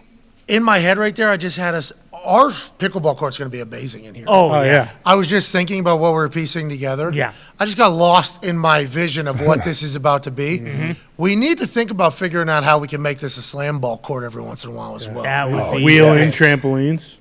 So I think No, have the Now they floor have to drop be in out, it, have yeah. the trampolines rise up. we would have to have a raised. Listen, this is a sport. Dave, were you not? Or you weren't around during slam ball? No, I was watching slam ball on Spike TV, not live, but Spike TV. The reruns. replays. Yeah. How old were you guys? Are probably too young for that, huh? Very young. I definitely remember it, but very young. These fuckers were awesome. Oh, It came out of nowhere because everybody that. So I came from a trampoline street. Sure. Okay, you know a lot about. I think that's a good way to describe places of America. One person on the street had a trampoline. We did have a trampoline wrestling federation. Other neighborhoods had their own trampoline wrestling federations. We did that whole thing. But you would slide that fucking thing right next to near-death situations all the time. Pools you're right next to. If you had to get in next to a basketball hoop, it was always something, but the landing was always the problem. Like, where are we landing? Yeah. Where are we landing? How are we going about doing this? And it would always end up terrible. So when slam ball came together, it was like they figured it out. They figured out how to do trampoline basketball, and everybody's safe. Turned out that was not the case. No. Everybody was not safe. It was very dangerous, but it was electric. Oh, hell yeah. Yeah, it was electrifying. They used to just spear people. We're watching highlights right now, AJ. They used to just. We're going to get content copyright for this for sure. sure. Like guaranteed what just happened right there. But we need to figure out how to get it. Yeah, we need to figure out how to get one of those in here, AJ. I think that's next step. It's a nice get an engineer in there. So you try need to like a figure out how to get retractable false floor. Yeah, we need a raised floor. We need one that just like we can piece together on top of it. Maybe it's like it raises to the ceiling, and then all of a sudden you crank it down, and that's your trampoline part. Yeah, put a hoop on top of this hoop. I don't know if we want anything suspended from the ceiling. We've been over this before, and it just. We also got 2 holes in the ceiling right now. We're learning. At least. Hey, Pat, why is there 4 Bud Light cases out here? What do you guys got going on? We got 2 leaks in the ceiling. I was wondering about that. Well, just for Bud Light. Those are nice coolers, man. They are very nice. Yeah, got a couple thousand. Have you found where the leaks are? Where they are? Yeah, it's pretty simple. You just. I mean, but do you have to go? Does someone have to get on the top outside and get it? Yeah, that's a You got to problem. bring a scissor lift and get inside. a lot of rain. Gorilla glue. I don't even know how you would get to how high this place is. That Brian Kelly scissor lift out there, that'll get you up. Hey, easy. We actually have one sitting in the parking lot. So Could ask Chris Angel. He'll just appear up there, put them together. good. Copperfield. Poof. He doesn't do the. And Mr. Carrot. Yeah, doesn't do He heights. can. Carrot Top is a comedian. Yeah, it's Mr. Top, first of all. You didn't know who Carrot Top was. I know who Carrot Top is, Tony. He makes a new joke every day. He's awesome. Yeah. Have you been following it? He's 58 years old. I'm not getting into it. We've Got been hit by a talking- car the other day. Dude, he did. He just got. Wait. Was it part of the show? No, I just living. Yeah, tweeted about it. He updates his social media a lot. He's on there a lot. Like a lot. He's putting a lot of effort into it. The other day, he acted as if he cut himself shaving. Yep. Okay, so he obviously here it is, literally. Oh, I cut, and then all the way in, had him all over his legs, his entire body. This guy, Random Wednesday. Ever have one of these days? Just for that video, just for that 45 seconds, he took a marker with toilet paper and put it all to say, just so, and he got a pop out of me. Oh, yeah. I laughed. I'm like, I almost commented underneath, like, Carrot Top, I appreciate your effort. Like, I appreciate that you're doing all this. This guy is committed to the game, and we need to show respect. Great shorts, too. I didn't know he's doing all that. I might need to follow Mr. Top, huh? He's worth it. Yeah, you better. It has been a great addition to my timeline. Connor followed PXG so we can learn like where Bob Parsons. Bob Parsons, Yep. yeah. Actually, funny enough, he realized it was me, blocked me, so I can't even. I can't don't even doubt look at it. the stuff. Could you imagine you're blocked by Oh, PXG? no. That was you walk in there, your face is on a thing when you walk Exactly. into any PXG store. I want this fucking kid. All right, let's get the hell out of here. Let's have a weekend. Tom, let's go around the room real quick. Best thing about this week in your life? Best thing about this week in my life. It was, living vicariously through you and what you did. Hell yeah. Let's not do that. Let's not make this whole thing like that, but I understand where you're coming from. And I appreciate that. And you're talking about work life. I understand completely. And I appreciate you, Tony. You're a man. Well, great week out of you, Tony. Great week out of you. Hey, Hammer Down was great this week. Great. We got good news coming out of the Yes, Hammer we Down do. camp. Let's go. Huh? Goompy? We got good news coming out of there. Let's just Just Leave it at that. So keep your eyes out. Ty for it. Schmidt, favorite thing that happened this week in your in the show, existence, business, work life thing. Last night was sweet. We haven't done like a happy hour type show where it's not, just like felt different. We weren't in here from 12 to 3. It kind of just, I don't know. It was a lot of fun. I enjoyed it. I enjoyed yesterday a lot. Yeah. Had a couple Bud Lights. Wide. Got pizza for the team. After Wide. Well, Wingies. I came in there and took a straw poll this morning. That pizza was not good for a lot of people last night. Well, that's part of it. Why? It's delicious when you eat it, and then it's going to fucking do its number. I threw up. There was a lot of people on the toilet all night. I had it again this morning. It was good. So Zito's stomach is What was on the a pizza? steel trap. There was sausage. There was a pepperoni one that was stuffed crust. Yeah. New York There had style. a New York style. Big New Yorker. Big New Yorker. cheese. Excuse me. I'm sorry. How did we not put pepperoni on that one? On a big New Yorker? Yeah. I was thinking the same thing. I But pressed did. it and they didn't do it. So it was, Okay, so it was just I I put figured you pepperoni did, and everything. Zeke. Yeah. Zito. We know that you Yeah. would get You it know, right. Z. Z ain't fucking that But I didn't up. know if it was like purity of the because this pizza box was gigantic. Huge. The big New Yorker? So I thought it was like a gimmick, like, oh, it only comes cheese. This is how our pizza is. So I was about to go and say, because Pizza Hut would never do that. No. I should have known that. I don't even know why I let that negativity come in there. Yep. This pizza was delish. Oh, yeah. Mm-hmm. That's the best one, isn't it? Chain. Franchise. Not family. We're not talking family pizza. No. Okay, I come from Pittsburgh. There's literally family pizza everywhere. All over Quote unquote fast food pizza. You ain't finding a better pie than Pizza Hut, period. And if you're going to say Little Caesars, that's how I know you're a dipshit and you know nothing about pizza. Because people will say it. They'll do it. I was just going to say it, Ty. Yep. Yeah, we Little knew. Caesars. We knew the punch. Hey, we knew you were coming out of Michigan with that take. Exactly. It is the best, but I do like Pizza Hut. So I do think something should be. That's you. Yeah. That's me. Oh, that's Axel. It is actually right. Yeah, I know. Let him in. Let me in. No. Axel! Oh! Hey! Hey! Oh! What'd you just say there? We were yelling over top of it. No, I had to mute. I told him I'd be done soon. Don't worry. All right, let's wrap it up. AJ, favorite thing that happened this week on that boat? So mad. Oh man, Always pissed. a lot of good stuff. No, I'm not pissed. Axel's 5. He doesn't completely understand the concept of what's happening, but he does kind of get it. My favorite part was that I was not propositioned to be a part of a cuck situation on the boat like you were. Okay, I was not on that boat. This happened 15, 20, maybe But you 15 said all cruises are situations like I didn't say that. Tone said Yes. that. Yeah. I did not say that. I said they're cuck-friendly environments. Please.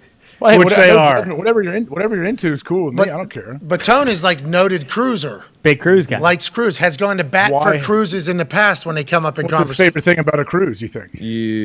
Good question. Cuck-friendly. Easy to get drinks. Yep. Okay. You eat, sleep, and shit and drink all in the same. Well, I actually had trouble shitting too because it's all inclusive, so they're trying to clog you up, aren't Exactly. Big Yep. time. With that gangster sauce. Guy's got his they? That own doesn't cruise line. clog you up. Guy is on every cruise line. when He it is on comes to Carnival. He is on Carnival? Yeah. Yeah, yeah. His Zito, food how is- long did you work on a cruise? I was like 4 or 5 months. Zito in the bows, Yep. working What on was a he doing cruise. again? It was like recreation, so like kid shit. Yeah. So they had like a. You working like kids club? Kind of, yeah. So I made sure they had fun while you guys are boozing up And I bet you love that. and cucking. I thought the way Zeke talks about this, I thought he did this for years. 4 or 5 months. do you know how long that would feel? 5 months is 10. That's a lot. 5 You know months how to see. long- You have no idea how this Beyonce. Many trips. Oh my God, that would be 10 years in that thing. It is very long. 5 There's months. no rust. They usually do 6 months on, right? 3 months off. Exactly. Yeah, you don't leave the boat once in those 5 months. It has been 15 years since I've been on a cruise, though, so maybe things have changed. I heard it's way You're a downhill. cowboy now. Yeah. I don't think cowboys are I go to ranches and stuff like Yeah. that. light ranching. Bingo. You and your horse got to be on land for you to enjoy As it. soon as I heard that Parker McCollum rode a fucking horse off the stage at the Houston Rodeo the night before we were golfing at that golf course, I literally said, just ranching, because I learned that in Montana. That's what Yeah. all the cowboys were saying. And he looked at me and goes, light ranching, light ranching. Ooh, Light ranching. new term. I said, I want to let you know, I was describing like almost Light everything ranching's in my nice. life is like just ranching. Because that's like when I did that cowboy thing with the Montana State Rodeo team. They were saying, doing some ranching, just ranching, just ranching. Like that was like, oh, this is their thing. Like this is Cowboys' thing. So I kept that locked in, Anytime come around said cowboy, Yep. ranching's coming out Yep. within the first 3 sentences. I just want to hear, Yep. I want to get a little pop, in early so they know. And I also wore my belt buckle from Shane Hanchy. Hell yeah. Shane Hanchy, World who's champion roper. World champion roper. I wore his belt buckle first. Had another show belt buckle I wore as well. So I said just ranching. He said light ranching, light ranching. I was like, Okay. I all like right, that. so that's Okay. Light ranch. That's a new one. that's a new one we're going to use. Like, he's from Houston. sure. He grew up on fucking horses, I think. Texas born and Connor, raised. best thing happened work-wise this week? Can't take anybody else's answers? I'll be honest. I was gonna say watching the worst shot ever on this court was, top tier from Daniel Jeremiah. Whoa. But I think it's because we talk about the NFL every day. Talking to a GM of a team, I always just think is kind of next level. It's kind of those conversations you talked about with like Rodgers and Jordan Love in the QB room, like getting to kind of pick Telesco's brain and kind of knowing how he operates. And there's a lot of different tidbits you could kind of pull from that. Like he talked about not only evaluating the team, every year at the end of the season, but also like just week to week looking at the team. Like that shit I don't even really think about. And we talk about adding weapons, but it's ridiculous. 27-0. They were Oh my 27. Do you know how long he's been a GM by the Since they went to LA, right? Long time. 10 years. Yeah. Since they went to LA. I think he was the first GM over there.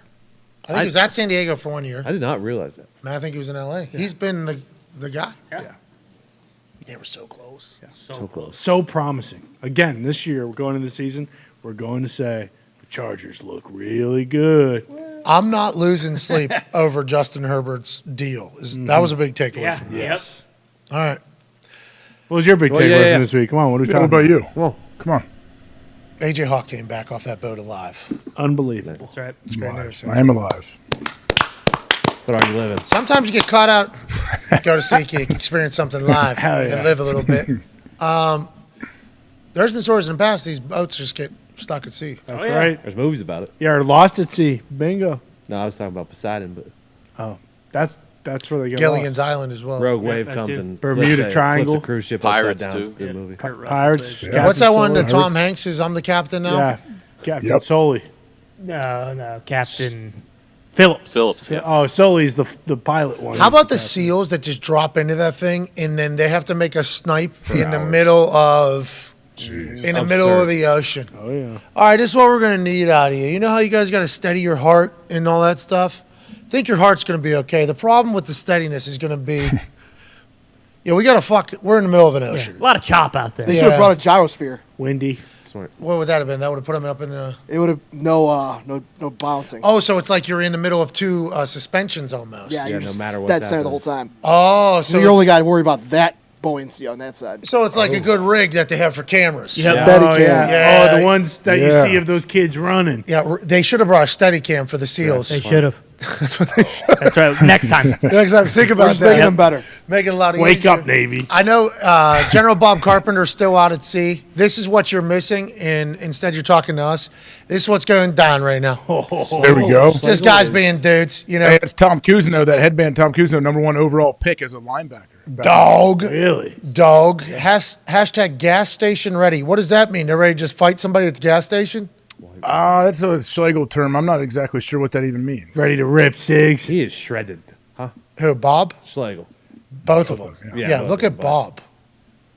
Some dude that was working on the boat started talking deadlifting with Schlegs, and Schlegs just lit up and started talking to him about reps and how to do it, and had the guy demonstrate. Yeah, I mean, he's got a six pack. Dude, Schlegs is jocked. What the hell? Oh yeah. Who's guy Baldhead? You know his name? If you don't know his name, I don't know. Yeah, but he's Bobby. Bobby knows him pretty well. Pretty jocked too. Like Pretty if I, jocked up. yeah, Yeah, pretty everybody's jocked. jacked on this cruise. Jocked, guys. Is this a jocked Ohio State cruise and there's no cucking? You're saying? I guess. I mean, none any that I saw, but you know what? That usually goes on behind closed doors, doesn't it? Very jocked cruise. Yeah. We're jocked at your balk. That was my big takeaway. Also, that golf round was so dumb. Yeah. Yeah, it was unbelievable. So Did you dumb. play well? I mean, I had some great shots. Yeah. I had some memorable shots.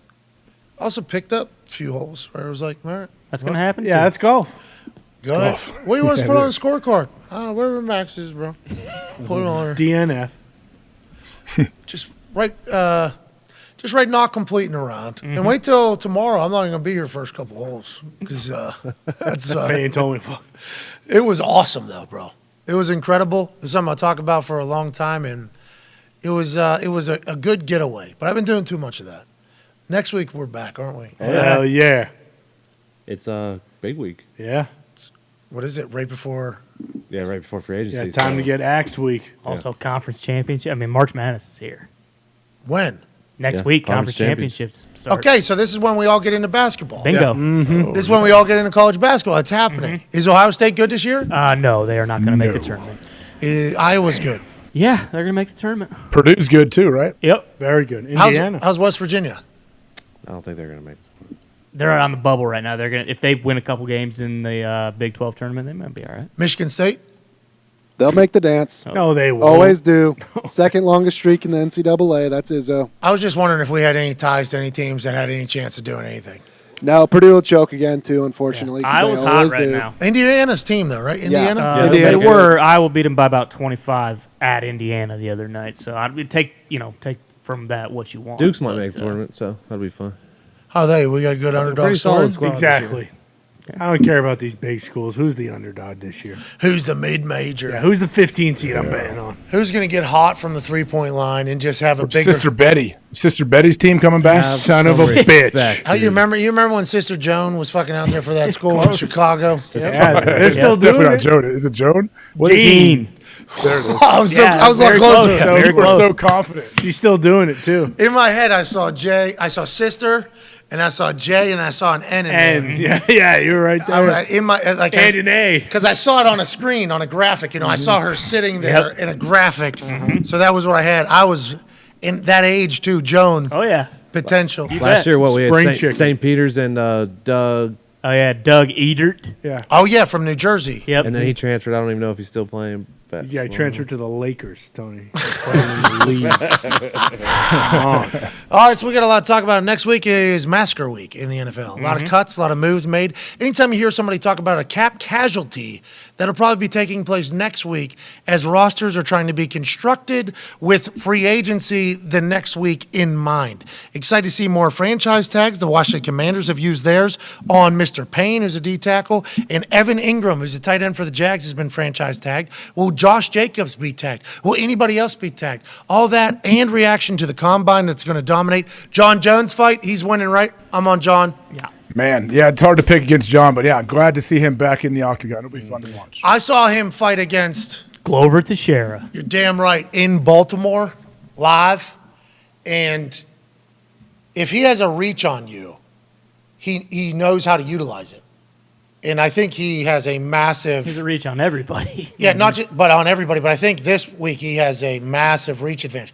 New weight division, though, huh? Yeah. Oh, yeah. Heavyweight, yeah. They showed the picture of him at light heavyweight and then the picture of him at heavyweight.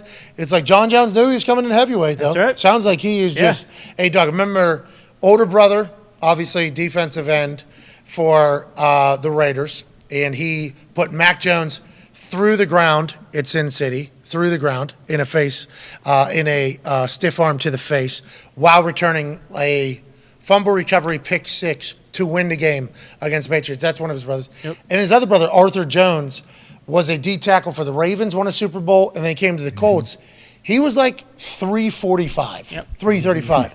Massive family. So I don't think like this is that big of a deal to go up heavy. He's literally been fighting big guys his entire life. He was always cutting to get to 205. I think this makes his life better. He doesn't have to cut. I think he's going to do. I think this is a benefit to him personally, but I don't know enough about the fight game, AJ. Yeah, we'll see how he performs. I mean, he's gone back and forth. You see, like, where he puts on a ton of muscle. Like, he turns into a power lifter, and now maybe he can do that all the time. This is what he looked like at light heavyweight, and then this is what he looked like at heavyweight. That'd be fun. That'd be fun. Yeah, freak. His legs are so long. He just everything, and he can wrestle. Like, he can do it all, man. Hasn't fought in 3 years. Ring rust the thing in that sport? I don't know. But when you ask like fighters that, they all kind of have different answers about it. So what he got in trouble for, they don't test for anymore, or was that made up? I think one he's of the cleared, things. right? For Just one of one the of He's cleared. Okay. Yep. Yeah. He's clear-minded, free, he says. He feels free. I can't wait to see what he does. Yeah, it's going to be sweet. That fight in Baltimore against... Glover Teixeira.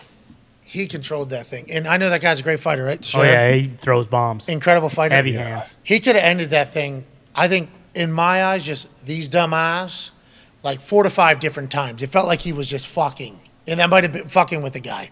Hand on forehead, elbow. Yeah. Little oh, bit. man. Hand on nasty legs, nasty like leg, calf kicks. He does all kind of he just wears them out. Bang. It's awesome. Elbows are crazy. Stomping guys' feet. Yeah. Yeah, and we all believe that Travis Kelce is going to dominate. That's going to be awesome, too. I just hope they got some good skits for him. All right. We got a great weekend. We hope you have an incredible weekend. We appreciate you for allowing us to be a part of your lives. We will see you on Overreaction Monday to a lot of things. Be a friend, tell a friend, say something nice to somebody. Goodbye.